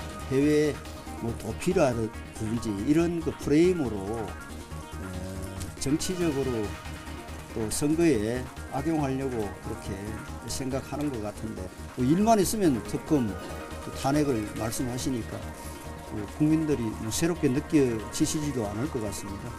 입법 권력도 마찬가지입니다. 절제될 때 그 권력이 존중받고 국민들이 공감할 것으로 생각합니다. 네, 그리고 제3지대 소식도 보겠습니다. 새로운 미래는 1차 총선 공천 심사 결과 국회의원 지역구 후보자 13명을 확정했다고 밝혔습니다. 1차 심사에서 이낙연, 김종민 공동대표는 각각 광주 광산을과 세종갑에서 공천을 받았고 박영순 의원은 현 지역구인 대전 대덕구에 공천됐습니다. 네, 그런가 하면 경기 화성을 지역에 출마하는 개혁신당 이준석 대표가 오늘 삼성전자 화성 캠퍼스를 찾아 반도체 인재를 육성하기 위한 정책을 만들겠다고 밝혔습니다. 이 대표는 삼성전자 임원진과의 간담회에서 인재 육성은 기업과 정치가 결합을 해 공유해야 할 부분이 있고 함께 소통을 해 정책을 만들어 나갔으면 한다며 이렇게 말했습니다. 네, 조국혁신당 조국 대표는 총선 이후 22대 국회 1호 법안으로 한동훈 특검법을 발의하겠다고 밝혔습니다. 조 대표는 오늘 국회 기자회견에서 구체적으로는 이른바 고발사주 의혹과 한동훈 비대위원장 딸의 논문 대필 의혹 등을 수사 대상에 포함하겠다고 설명했습니다. 전공의들이 병원을 떠나면서 간호사들이 그 빈자리를 채우고 있습니다. 그런데 제대로 된 교육 없이 의사 업무에 투입되다 보니 자칫 의료사고로 이어지면 어쩌나 불안과 걱정이 큽니다. 신귀혜 기자가 취재했습니다. 대학병원 간호사 A씨는 의료 공백 사태와 함께 업무에 큰 변화가 생겼습니다. 간호사 재량으로 약물을 처방할 때 마약류를 처방하려면 의사에게 확인을 받아야 했지만 전공의들이 이탈하면서 확인 절차가 없어진 겁니다. 원래 의사 업무였던 정맥 주사나 상처 드레싱 역시 간호사들에게 넘어왔는데 관련 교육은 받지 못했습니다. A씨를 비롯한 간호사들이 문제를 제기했지만 돌아오는 대답은 의사들이 너무 힘들어서 병원을 더 떠나면 안 되니 도와달라는 답뿐이었습니다. 저희가 그 업무를 정확하게 인수인계를 받고 어떤 일을 해야 된다 이렇게 배우는 게 아니라 그냥 하세요 이렇게 돼버리는 거예요. 그러니까 저희는 그냥 어깨너머로 배운 것들을 하는 거죠. 최근 보건복지부가 간호 업무 시범 사업을 발표하면서 간호사들 업무 범위를 놓고 법적 보호장치는 생겼지만 간호사들이 맡게 될 의사 업무를 교육하는 절차는 여전히 각 병원 재량에 맡겨진 게 전부입니다.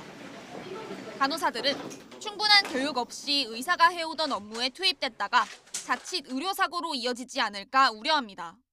교육 없이 갑자기 의사 일을 시킨다든지 그러면 그건 간호사에게도 위험한 거고 환자에게도 위험한 거기 때문에 제대로 된 준비도 없이 전공의들 빈자리를 메우라고 떠밀린 간호사들. 의사들이 언제 현장에 복귀할지 알 수 없는 불확실한 현실 속에 간호사들은 하루하루 마음 졸이며 환자들을 상대하는 처지에 놓였습니다. YTN 신기혜입니다.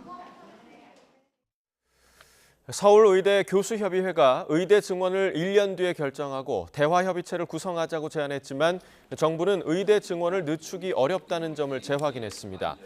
서울의대 교수협의회 비상대책위원회는 기자회견을 통해 정부와 의료계 모두 증원 가능 수준으로 의견을 모으고 1년 뒤 증원 규모를 결정하자고 제안했습니다. 이에 대해 보건복지부는 의사 증원을 포함한 의료개혁은 더 늦추기 어려운 사안이라며 의료 수요를 고려해 증원 시기를 1년 늦추면 그 피해는 훨씬 커질 것이라고 밝혔습니다. 양측의 의견 직접 들어보겠습니다. 몇 개의 연구를 1년 뒤에 취합을 해서 어느 정도 이게 일치된 결과가 나올 거라고 생각합니다. 그러면 그때 만약에 1,000명을 늘려야 된다고 보고서들이 그렇게 공통적으로 얘기하면 정부도 1,000명으로 얘기하고 의협도 1,000명으로 얘기하고 따라라. 딴소리 하지 마라. 이런 겁니다.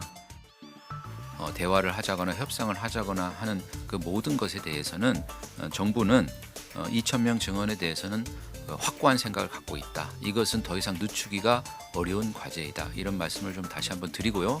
다만 이 부분에 대해서도 대화가 가능하다라고 하는 대화의 문은 열려 있다라고 하는 것은 누차 설명드린 것과 동일합니다.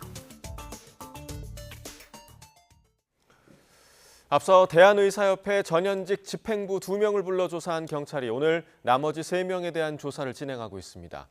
서울경찰청 공공범죄수사대는 김태구 의협 비상대책위원장, 박명하 조직강화위원장, 이면택 대한소아청소년과 의사회장을 소환해 조사하고 있습니다.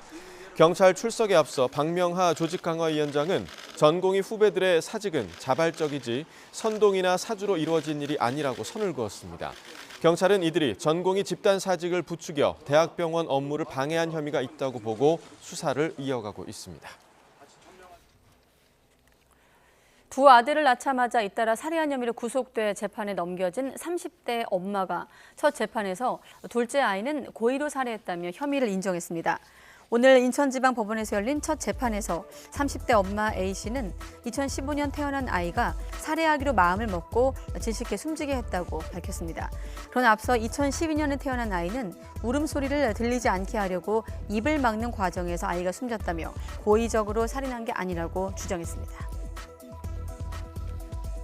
연예인 마약 사건에 연루된 유흥업소 여실장과 성형외과 의사가 마약 제공 혐의를 두고 입장이 엇갈렸습니다.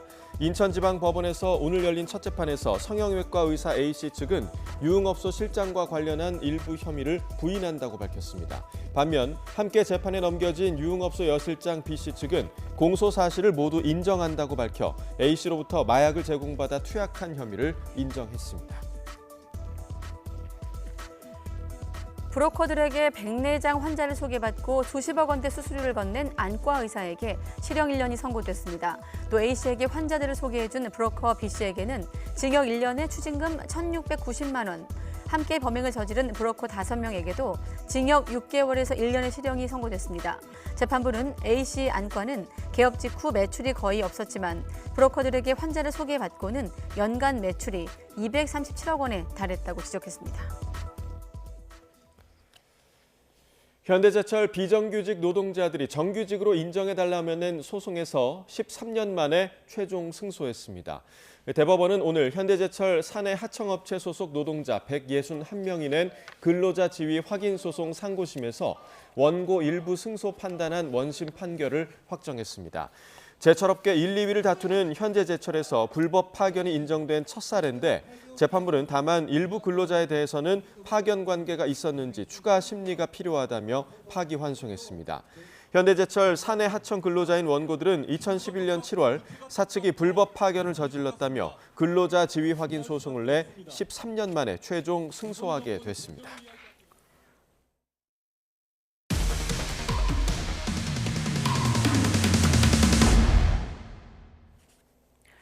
네, 다방에서 흉기로 주인을 협박해 현금 600만 원을 인출해 달아난 50대 남성이 경찰에 붙잡혔습니다. 이 남성은 이전에도 손님으로 다방에 방문해 친분을 쌓은 뒤에 범행을 저지른 것으로 파악됐습니다. 안동준 기자의 단독 보도입니다. 경찰관 한 명이 어딘가를 가리키자 다른 경찰관이 다급하게 달려갑니다. 기동 순찰차도 잇따라 현장에 도착합니다. 지난달 27일 인천 단석동에 있는 다방에서 50대 남성 A씨가 카드를 빼앗아 달아났습니다. 이전에도 2차례 방문해 자신을 사채업자라고 소개하며 안면을 튼 A씨는 세 번째 방문 만에 본색을 드러냈습니다. 커피를 마시던 A씨는 갑자기 돌변해 흉기를 꺼내더니 점주에게 카드 비밀번호를 말하라고 협박했습니다. 불과 2달여 전 경기 고양과 양주에서 다방 주인을 잇따라 살해하고 돈을 훔쳐 달아난 이영복 사건도 있었던 만큼 테이프로 손과 발이 묶인 피해자는 공포에 떨어야 했습니다. 그래 계속 멍 때리고 있었어요. 저는 한 5일 정도 밖에 한 발자국도 못 나가고 계속 집에 있다가. 살아난 A씨는 현금 인출기에서 600만 원을 찾아 옷가게와 유흥주점 등에서 170만 원을 사용했습니다. 추적에 나선 경찰은 주변 CCTV를 분석한 끝에 이튿날 서울에 있는 숙박업소에서 A씨를 검거했습니다. 휴대전화 요금도 내지 못할 정도로 생활고에 시달려온 것으로 알려진 A씨는 경찰 조사에서 돈이 필요해 범행을 저질렀다고 진술했습니다. 다방 주인은 경찰의 노력으로 범인을 신속하게 검거할 수 있었다면서 경찰에 감사함을 표시했습니다. 경찰에 이제 신고했는데 그분들이 한 40명이 나와갖고 이제 밤낮을 샜다고 이제 그러시더라고. 밤에도 쉬지 않고 이제. 경찰은 지난 6일 특수 강도 혐의로 A씨를 검찰에 넘겼습니다. YTN 안동준입니다. 더불어민주당 이재명 대표가 선거대책위원회 출범식 참석을 이유로 비슷한 시각에 열린 자신의 형사재판에 무단 불참한 뒤 뒤늦게 사과했습니다. 이 대표는 오늘 오전 10시 반 서울중앙지방법원에서 열릴 예정이던 대장동 백현동 재판에 재판부의 허가 없이 불출석했습니다. 이 대표 측은 어제 공판 개정 시간 변경 신청을 했지만 재판부는 예정대로 재판을 진행했고 이 대표가 나오지 않자 휴정한 뒤 낮 1시 반에 재판을 속행했습니다. 오후 재판에 참석한 이 대표는 공판 시작 전 재판에 늦어 죄송하다며 짧게 사과했습니다. 네, 그리고 이재명 대표가 조카 살인 사건을 데이트 폭력으로 부른 것과 관련해 유족에게 배상할 책임이 없다는 법원의 판단이 다시 나오기도 했습니다. 서울중앙지방법원은 오늘 유족 A씨가 이 대표를 상대로 낸 손해배상 소송 항소심에서 1심과 같이 원고 패소로 판결했습니다.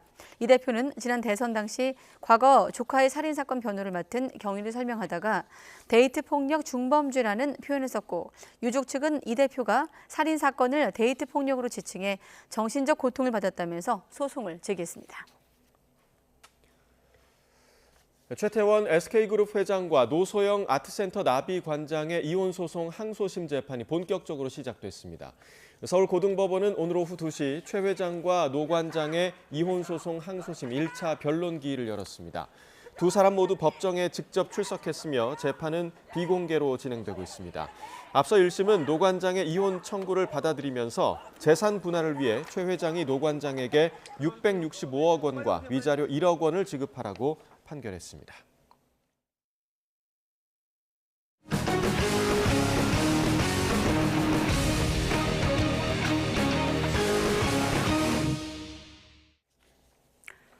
네, 러시아가 블라디보스토크에서 우리나라 사람을 간첩 혐의로 체포한 사실이 뒤늦게 공개됐습니다.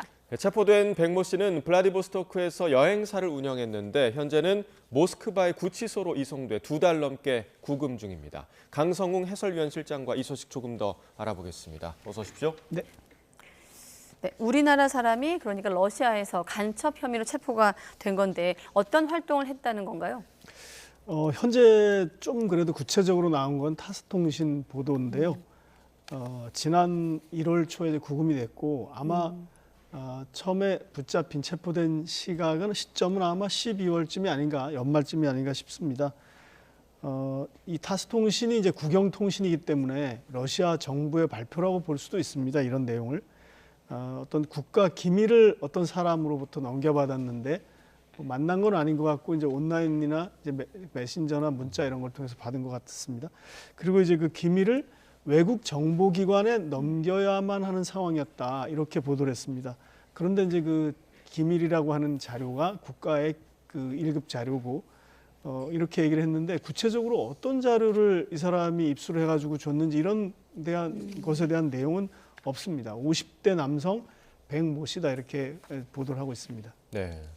지금은 모스크바로 이송돼서 수감 중이다 지금 이렇게 전해지고 있는데 그러면 이송되기 전에 블라디보스토크에서는 어떤 활동을 해온 인물인가요? 이것도 이제 타스통신 보도를 보면요, 이분이 이제 그 현재 여행사를 운영했다라고 나와 있습니다. 예. 여행사인데 이제 벨리 까멘이라고 하는데 하얀 돌이라는 뜻인 것 같습니다. 이게 그리고 이제 당시 체포 당시에는 이제 호텔에 블라디보스토크 시내에 있는 호텔에 있었는데 부인도 함께 체포됐다 이렇게 하고요.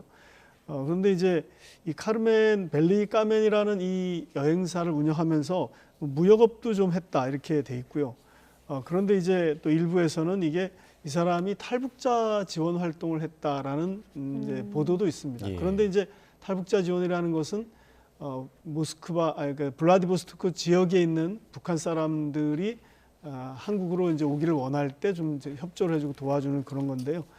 이 과정에서 아마 만약에 그렇다면 이게 뭐 확인되지는 않았습니다. 본인 얘기를 지금 들어오지 못한 상태이기 때문에 네. 확인되지는 않았지만은 이제 러시아 타스통신 보도 중에 하나도 종교 관련이 돼 있다 이런 보도가 있기 때문에 선교 활동을 한 측면도 있는 것 같고요. 예. 그 다음에 이제 여행업을 했고 그리고 이제 무역업도 일부 했다 이렇게 정도가 알려져 있습니다. 현재는 이제 그 작년 12월 말쯤인 것 같은데 1월에는 이제 구금이 됐다가 블라디보스토크에서 그 후에 지난달 말에 모스크바로 이송이 돼서 굉장히 유명한 구치소인데 레포르토보라는 구치소에 지금 현재 수감이 돼 있습니다. 이 모스크바 중부에 있는 구치소인데 이 좀 굉장히 우리가 기존에 좀 익숙한 이름이긴 합니다. 왜냐하면 미국 월스트리트 저널의 에반 게르시코비치 기자가 현재 여기 구금돼 있습니다. 근데 그 구금된 곳에 같이 지금 구금된 그런 상태입니다. 같은 구치소에 있다. 네. 아무튼 러시아에서 간첩 혐의로 한국인이 처음으로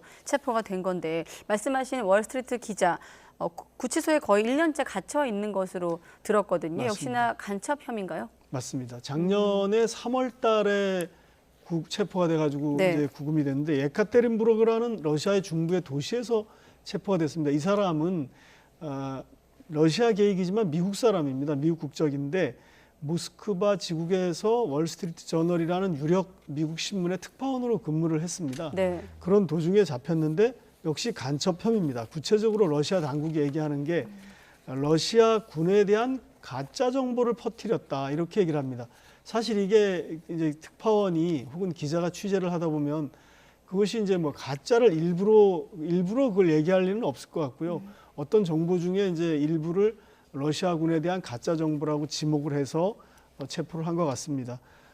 그런데 이제 이게 AP통신 보도를 보면 러시아가 그동안 이 구소련이 해체되고 나서 서방 기자를 이렇게 체포한 게 처음이라고 합니다. 그러니까 거의 30여 년 동안 이 서방과 러시아의 관계가 최악으로 지금 특히 미국과의 관계가 최악으로 됐다 이렇게 볼 수 있는데 게르시코비치는 혐의를 부인하고 있죠. 뭐 취재 활동을 하지 않았을까 싶은데요. 그런데 이제 모스크바 법원에서는 이 조사를 계속 연장해서 구금한 상태에서 벌써 4번째 연장해서 1년째 지금 구금을 해놓고 조사를 하고 있습니다. 지금 이제 좀 전에 우리나라 백모 씨가 이 같은 구치소에 있는데 네. 한 번 이제 연장을 한 게 6월 15일까지 연장을 했다 이렇게 지금 우리는 알고 있습니다. 네. 예. 자, 다시 이제 백모 씨 얘기를 해보자면 러시아 주장대로 백모 씨가 간첩 활동을 했을까요? 어떻게 보세요? 그것은 사실 러시아 당국의 주장일 가능성이 높고요. 이게 어떤 활동을 했는지 이게 약간 외교적인 문제이기 때문에 단순 형사범이 아니라 형사적인 문제가 아니라 외국인을 지금 간첩 혐의로 체포했다는 것은 굉장히 광범위한 것을 잡을 수가 있기 때문에 이것을 입증하기가 굉장히 쉽지 않을 겁니다. 그런데 이제 우리가 주목하는 것은 최근 한러 관계가 굉장히 좀 안 좋은 상태에 있기 때문에 서로 이제 외교적으로 약간 이제 공방도 있었고요. 물론 말로 하는 거지만 그런 상태에서 이 간첩 혐의로 한국인을 잡았기 때문에 그런 쪽으로 해석할 수밖에 없는 그런 정황이라고 볼 수 있습니다. 사실 2022년 2월 달에 러시아가 우크라이나를 침공했고 우리나라는 이제 자유 세계와 함께 러시아의 우크라이나 침공을 반대했죠. 주권 국가를 침공했기 때문에. 그런데 이제 러시아는 곧바로 우리가 이제 경제 제재 참여하고 하니까 비우호 국가로 지정을 해서 우리나라에 대한 어떤 비우호적인 행동을 할 수 있다라는 것을 이제 예고한 상태라고 볼 수 있습니다. 더구나 이제 북한으로부터 러시아가 무기를 사오는 과정, 이것은 이제 유엔 안보리 결의 위반입니다. 그런 것에 대해서 우리 정부가 그냥 묵인할 수는 없는 거고요. 미국과 우리 정부는 거기에 대해서 안보리 결의를 결의의 안 채택에 참여했던 러시아가 이걸 어기면 안 된다라는 그런 단호한 입장을 제기한 상태고요. 그렇기 때문에 이게 한국인이 간첩 혐의로 블라디보스토크 러시아 영토에서 체포됐다고 할 때는 이게 과연 간첩 행위 때문에만 체포됐을까, 혹은 간첩 행위가 정말 이루어졌을까 하는 의문을 가질 수밖에 없는 그런 상황입니다. 자, 그러면 러시아가 미국 기자를 체포했다. 미국의 우크라이나 지원에 대한 보복이라고 볼 수 있는 겁니까? 그래서 이게 서방에서는 이렇게밖에 이해를 하지 않을 겁니다. 왜냐하면 이제 특파원 네. 기자가 취재하는 영역이라는 게 여러 가지 있는데 그 중에 이제 러시아에 불리한 것을 이제 뭐 트집을 잡아서 이제 시비를 거는 거죠, 일종의. 그런데 이제 이런 어떤 간첩 혐의라는 게 이렇게 광범위하게 적용되는 것일 뿐만 아니라 AP통신 보도는 이 러시아의 경우 외국에 수감돼 있는 자국민을 석방시키기 위한 교환의 수단으로도 외국인을 노릴 수 있다, 이런 분석을 내놨습니다. 실제로 이제 푸틴 대통령이 최근에 칼슨 전 폭스뉴스 앵커와 인터뷰를 하지 않았습니까? 네. 거기서도 이제 이런 얘기를 했습니다. 게르시코비치의 그 기자의 석방을 위한 합의에 미국과 어떤 협상 과정에서 합의에 도달할 수도 있다, 이렇게 얘기를 했습니다. 그러니까 뭔가 모종의 협상이 진행되고 있는데 이 푸틴 대통령은 또 이렇게 얘기했습니다. 양국 특수기관 간의 특정한 조건에 대한 논의가 진행이 되고 있다고 했습니다. 특수기관은 뭐 정보기관일 테고요. 조건에 대한 논의는, 특수한 조건에 대한 논의는 바로 러시아가 원하는 어떤 러시아 정보요원의 석방을 놓고 서로 이렇게 협상을 하고 있다, 이렇게 볼 수가 있는데, 참고로 말씀드리면 그 월스트리트 저널은 이런 보도를 했습니다.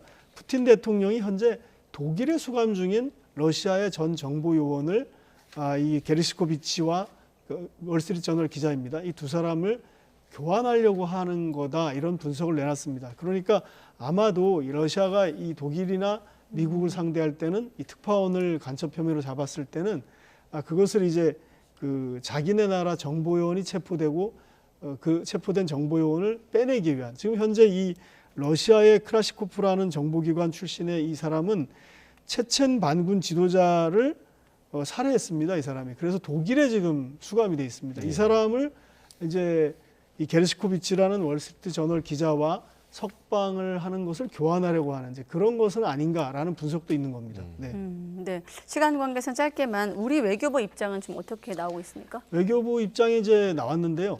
현재 외교 채널을 통해서 협의를 하고 있다, 이렇게 얘기를 했고요. 그 다음에 이제 필요한 영사적 조력을 다하고 있다, 이렇게 얘기했습니다. 그렇지만 현재 이 한국인 백모 씨가 받고 있는 어떤 혐의라든지 구체적인 간첩 혐의가 무엇인지 이런 것들은 말하기 어려운 상태인데 네. 그런 것은 사실 우리나라가 정확히 파악되지 않은 상태에서 미리 얘기하기 어려운 입장입니다. 다만 이제 외교 채널을 통해서 이 부분을 러시아와 협의를 하고 있다. 그러나 굉장히 조심스러운 입장인 것은 사실인 것 같습니다. 예.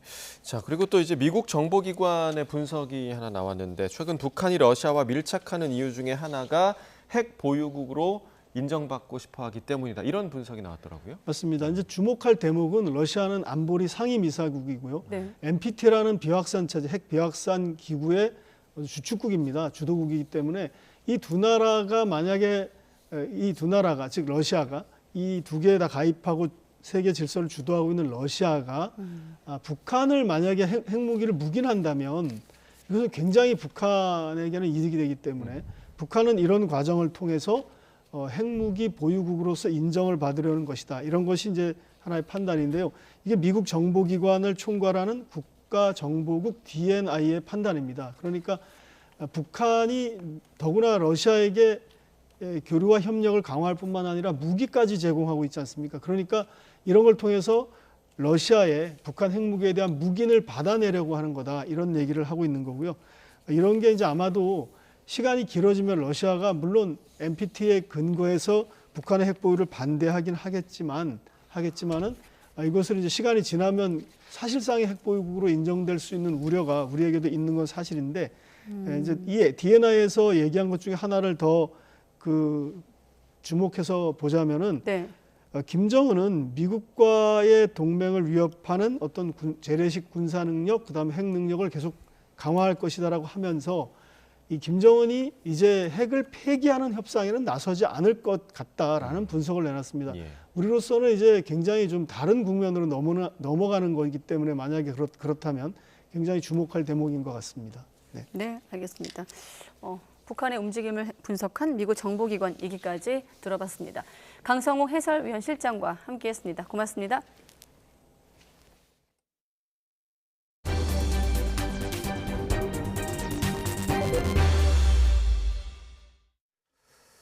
네, 작품상과 감독상을 포함해서 7개 상을 거머쥔 오펜하이머 돌풍으로 막을 내린 96회 아카데미상 시상식. 이 수상 소식도 화제지만 뒷이야기들이 더 주목을 받고 있습니다. 함께 보시겠습니다. 자, 먼저 인종차별 논란이 불거져서 뒷말을 낳고 있습니다. 바로 이 나무조연상 시상 장면인데요. 로버트 다우니 주니어가 수상을 했죠. 무대 위로 올라 시상자인 베트남 출신 배우 키호이 콴에게 트로피를 받는데 이처럼 눈도 마주치지 않는 듯한 모습이 포착이 된 겁니다. 자, 이번에는 배우 엠마 스톤이 여우주연상을 받기 위해서 무대 위로 올라왔습니다.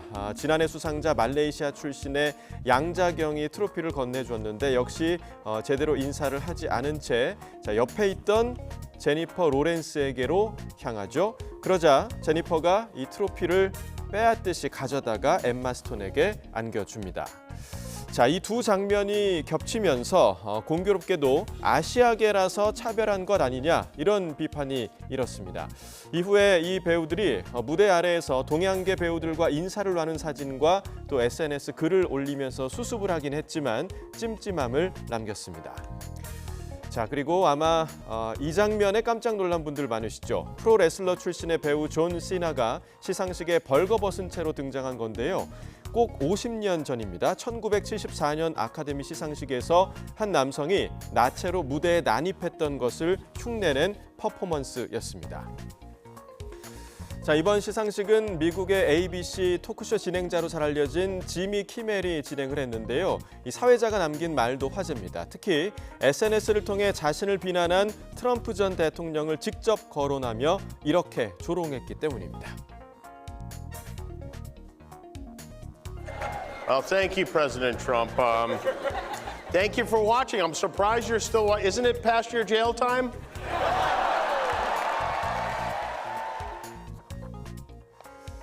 또 최근 세상을 떠난 영화인들을 추모하는 안드레아 보첼리 부자의 공연에서는 이렇게 고 이선균 배우의 모습도 보였습니다.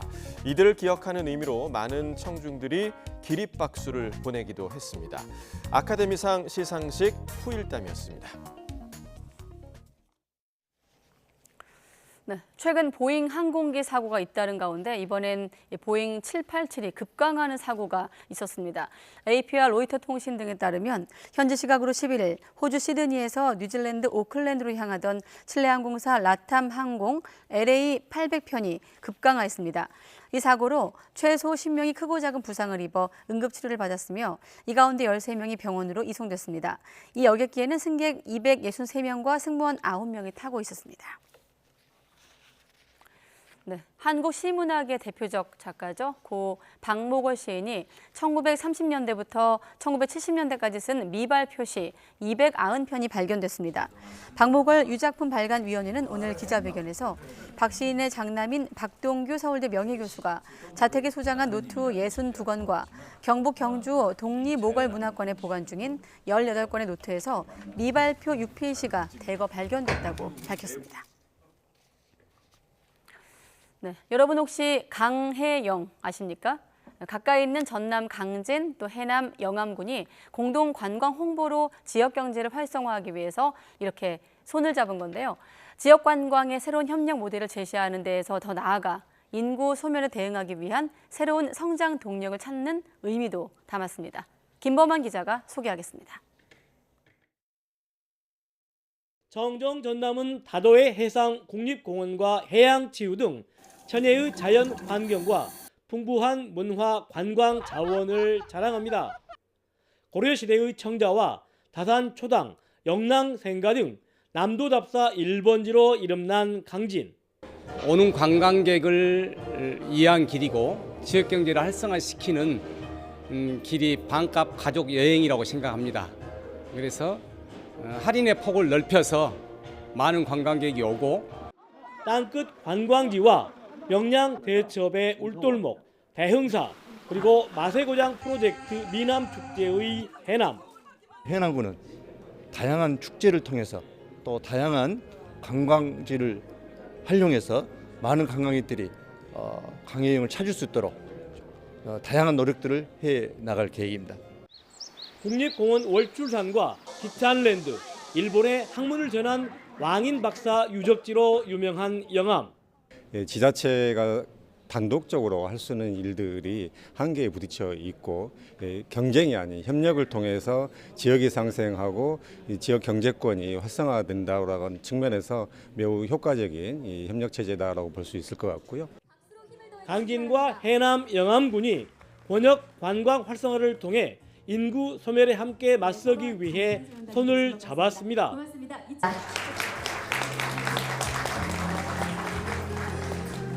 공동 관광 마케팅으로 새로운 성장 동력을 확보해 지역 경제도 활성화하고 관광객에 대한 전남의 전체적인 서비스의 질도 높이겠다는 겁니다.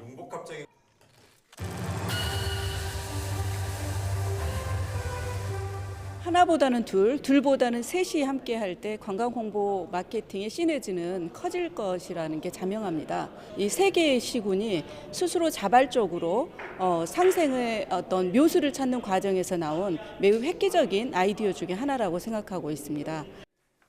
강진과 해남 영암군은 또 전국의 출향 인사들과 연계해 서로 대대적인 고향사랑 기부운동도 펼쳐 힘든 재정 여건을 개선하는 데도 힘을 모으기로 했습니다. YTN 김범환입니다.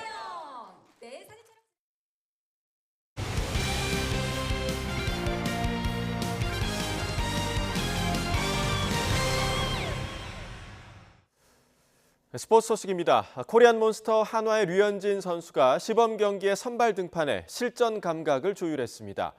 최고 구속을 148km까지 끌어올렸고 탁월한 위기관리 능력도 선보이면서 팬들의 환호성을 이끌어냈습니다. 양시창 기자입니다. 잔뜩 찌푸린 날씨 속에 펼쳐진 시범 경기지만 류현진의 첫 선발 등판 소식에 대전구장은 구름 관중이 몰렸습니다. 오랫동안 기다린 괴물 투수의 호투에 시즌을 앞둔 하나 팬들은 설렘과 기대를 감추지 못합니다. 컨디션 관리 차원에서 다치지 않게 잘 던져줬으면 좋겠고 오늘 잘 던짐으로써 그동안 이제 하나 팬들이 기다렸던 하나 이제 가을 야구에 큰 도움이 되는 그런 이제 시작이 되는 경기가 아닐까 싶습니다. 류현진은 지난 7일 팀 청백전에 이어 닷새 만에 다시 대전구장 마운드를 밟았습니다. 공식 경기로 따지면 지난 2012년 10월 넥센전 이후 4,177일 만입니다. 1회 이우성에게 2루타, 김도영에게 적시타를 허용하며 실점을 허용했습니다. 상대 클린업 트리오로 연결되는 타순이라 자칫 흔들릴 수 있는 분위기였지만 나성범과 소크라테스를 내야 플라이와 땅볼로 요리하며 위기를 넘겼습니다. 2회부터는 안정된 제구를 선보였습니다. 4회까지 빗맞은 안타를 2개 허용했지만 삼진 3개를 곁들이며 기아 강타선을 꽁꽁 묶었습니다. 공 62개로 4이닝 동안 1실점, 특유의 현미경 제구력과 위기관리 능력도 여전했고 직구 최고 구속을 148km까지 끌어올린 점도 시즌 기대감을 더욱 키우는 요소입니다. 생각했던 것보다 뭐 스피드랑 뭐 이런 게 잘 나와가지고 괜찮았었던 것 같고요. 일단 뭐 체인지업 제구가 좀 몇 개 안 좋게 들어간 거 빼고는 전체적으로 괜찮지 않았을까라는. 하나는 노시안이 1회에만 3점 홈런과 2타점 적시타를 때려내는 등 대거 9점을 내며 기아 마운드를 두들겼습니다. 문동주는 6회에 등판해 직구 최고 구속 154km를 기록하며 2이닝을 무실점으로 마무리했습니다. 류현진이 공식 경기인 시범 경기에서도 명불허전 호투를 선보이면서 시즌 개막을 앞두고 야구 팬들을 설레게 하고 있습니다. YTN 양시창입니다. 프로야구 디펜딩 챔피언 LG 트윈스가 김현수와 오스틴의 연속 홈런으로 삼성의 시범 경기 2연승을 거뒀습니다. 김현수와 오스틴은 4회 삼성의 새 외국인 선발 투수 레이에스를 상대로 잇따라 홈런포를 터뜨렸습니다. KT는 필승 개투조 손동현과 박영현의 무실점 호투와 4년 만에 KBO 리그로 돌아온 로하스의 홈런에 힘입어 SSG를 꺾었습니다. NC는 안중열의 9회 끝내기 만루 홈런으로 키움을 이겼습니다. 두산과 롯데 부산 경기는 비로 노게임 선언됐습니다. 미국 프로야구 샌디에이고의 김하성이 시애틀과의 시범 경기에서 2타수 1안타 1타점에 도루도 1개 기록했습니다. 5번 타자 유격수로 출전한 김하성은 3회 주자 1, 3루에서 좌익수 플라이로 타점을 기록한 뒤 5회에는 안타에 이어 2루 도루에도 성공했습니다. 김하성의 시범 경기 타율은 20타수 7안타 3할 5푼으로 조금 올랐습니다. 샌프란시스코의 이정우는 캔자스시티전에 출전하지 않고 휴식을 취했습니다. 서울시가 다음 주 국내 최초로 열리는 2024 메이저리그 월드투어 서울 시리즈를 앞두고 경기장을 전면 개선했다고 밝혔습니다. 인조 잔디와 탈의실 등을 새로 꾸미고 안전대책도 세웠다고 시는 설명했습니다. 최기성 기자입니다. 오는 20일과 21일 이틀 동안 MLB 월드투어 서울 시리즈가 열릴 고척 스카이돔입니다. 오타니 쇼헤이가 뛰고 있는 LA 다저스와 김하성이 속한 샌디에이고 파드리스가 이곳에서 경기를 치릅니다. 이번 서울 시리즈를 앞두고 시는 MLB 흙 잔디 관리 전문가와 협업해 고척돔 인조 잔디를 전면 교체했습니다. 기존 투광 등을 LED로 모두 바꿔 조도를 더 밝게 하고 선수 탈의실과 식당 등도 손봤습니다. 잔디부터 저쪽 투광 등 그리고 라카룸까지 싹 이번 기회에 전부 리모델링을 새로 했습니다. 아마 선수들이 굉장히 만족도가 높을 것 같은데요. 이제 모든 선수들이 베스트 컨디션으로 좋은 기량을 발휘해 주길 바라고요. 서울시는 경기 기간 10만 명 정도가 경기장과 주변을 방문할 것으로 내다보고 있습니다. 시와 경찰 등 관계기관 인력 150여 명이 현장 안전 관리를 지원합니다. MLB는 보통 프로야구 안전요원보다 3배 이상 많은 400여 명을 경기장 안팎에 투입합니다. 만일의 사태에 대비해 관람객 전원을 본인인지 확인하고 보안 검색도 진행합니다. YTN 최기성입니다. 태국과의 월드컵 예선에 이강인 선수가 합류했죠. 선수들이 경기장에서 팬들과 소통하며 직접 속죄하겠다는 뜻은 분명해 보이는데 팬들이 대표팀에 예전 그대로의 응원을 보낼 것인지 관심입니다. 김동민 기자가 보도합니다. 축구 대표팀 경기가 홈에서 열리면 경기 시작하기 전에 선수들이 한 명 한 명 소개됩니다. 선수 이름이 소개될 때마다 얼마나 큰 환호가 나오느냐에 따라 선수들의 인기를 가늠해 볼 수 있습니다. 이강인 이름이 불릴 때는 여성 팬들의 목소리가 가장 컸고 환호성도 손흥민에 버금갈 정도로 컸습니다. 하지만 대표팀 탁구장 사건 이후 분위기는 달라졌습니다. 주장 손흥민을 찾아가 직접 사과하고 풀었지만 실력 못지않게 중요한 것은 인성이라며 팬심은 식었습니다. 그럼에도 황선홍 감독은 이강인을 발탁했습니다. 따로 풀고 갈 수 있는 기회를 줘야 한다는 것이 가장 큰 이유입니다. 어쨌든 이강인 선수를 부르지 않고 다음으로 넘기면 뭐 위기는 넘어갈 수는 있겠죠. 하지만 이번에 안 부르고 다음에 부른다고 해서 이 문제가 다 해결될 거라고는 생각 안 하고 이런 결정을 하기까지는 두 선수의 어떤 그런 의사소통도 좀 있었고 해서 결정을 한 거고. 선수들이 경기장에서 팬들에게 직접 사과하고 다시 한번 도약할 수 있도록 돕겠다는 취지입니다. 팬이 없는 축구는 존재 의미가 없기에 선수들은 좋든 싫든 팬들과 소통하려는 것은 분명합니다. 하지만 협회 행정에 대한 팬들의 곱지 않은 시선은 여전해 대표팀을 향한 응원이 예전 그대로일지는 지켜볼 부분입니다. YTN 김동훈입니다. 오늘은 곳곳에 봄비가 내린 하루였는데요. 여전히 곳곳에 산발적인 비구름이 남아 있습니다. 비는 서쪽 지방부터 점차 그치기 시작해 저녁이면 모두 그치겠고요. 내일은 대체로 맑은 하늘이 드러나겠습니다. 날도 포근하겠는데요. 우선 내일 서울 아침 기온은 1도로 다소 쌀쌀하겠지만 낮 동안에는 12도까지 오르면서 포근함이 감돌겠습니다. 다만 큰 일교차는 유의해 주시기 바랍니다. 또 밤사이 기온이 영하권으로 떨어지는 곳에서는 서리가 내리거나 물이 어는 곳이 있겠고요. 남부 내륙을 중심으로는 아침까지 짙은 안개를 주의해 주셔야겠습니다. 내일 아침 기온은 예년과 비슷하거나 조금 더 낮겠습니다. 내일 서울 아침 기온 1도, 광주도 1도, 부산은 4도가 예상되고요. 낮 동안에는 예년 기온을 웃돌면서 온화하겠습니다. 서울 한낮 기온 12도, 전주 13도, 대구는 15도가 예상됩니다. 남은 한 주간 대체로 맑은 날씨가 이어지겠고 기온도 오름세를 보일 전망입니다. 지금까지 날씨 정보였습니다.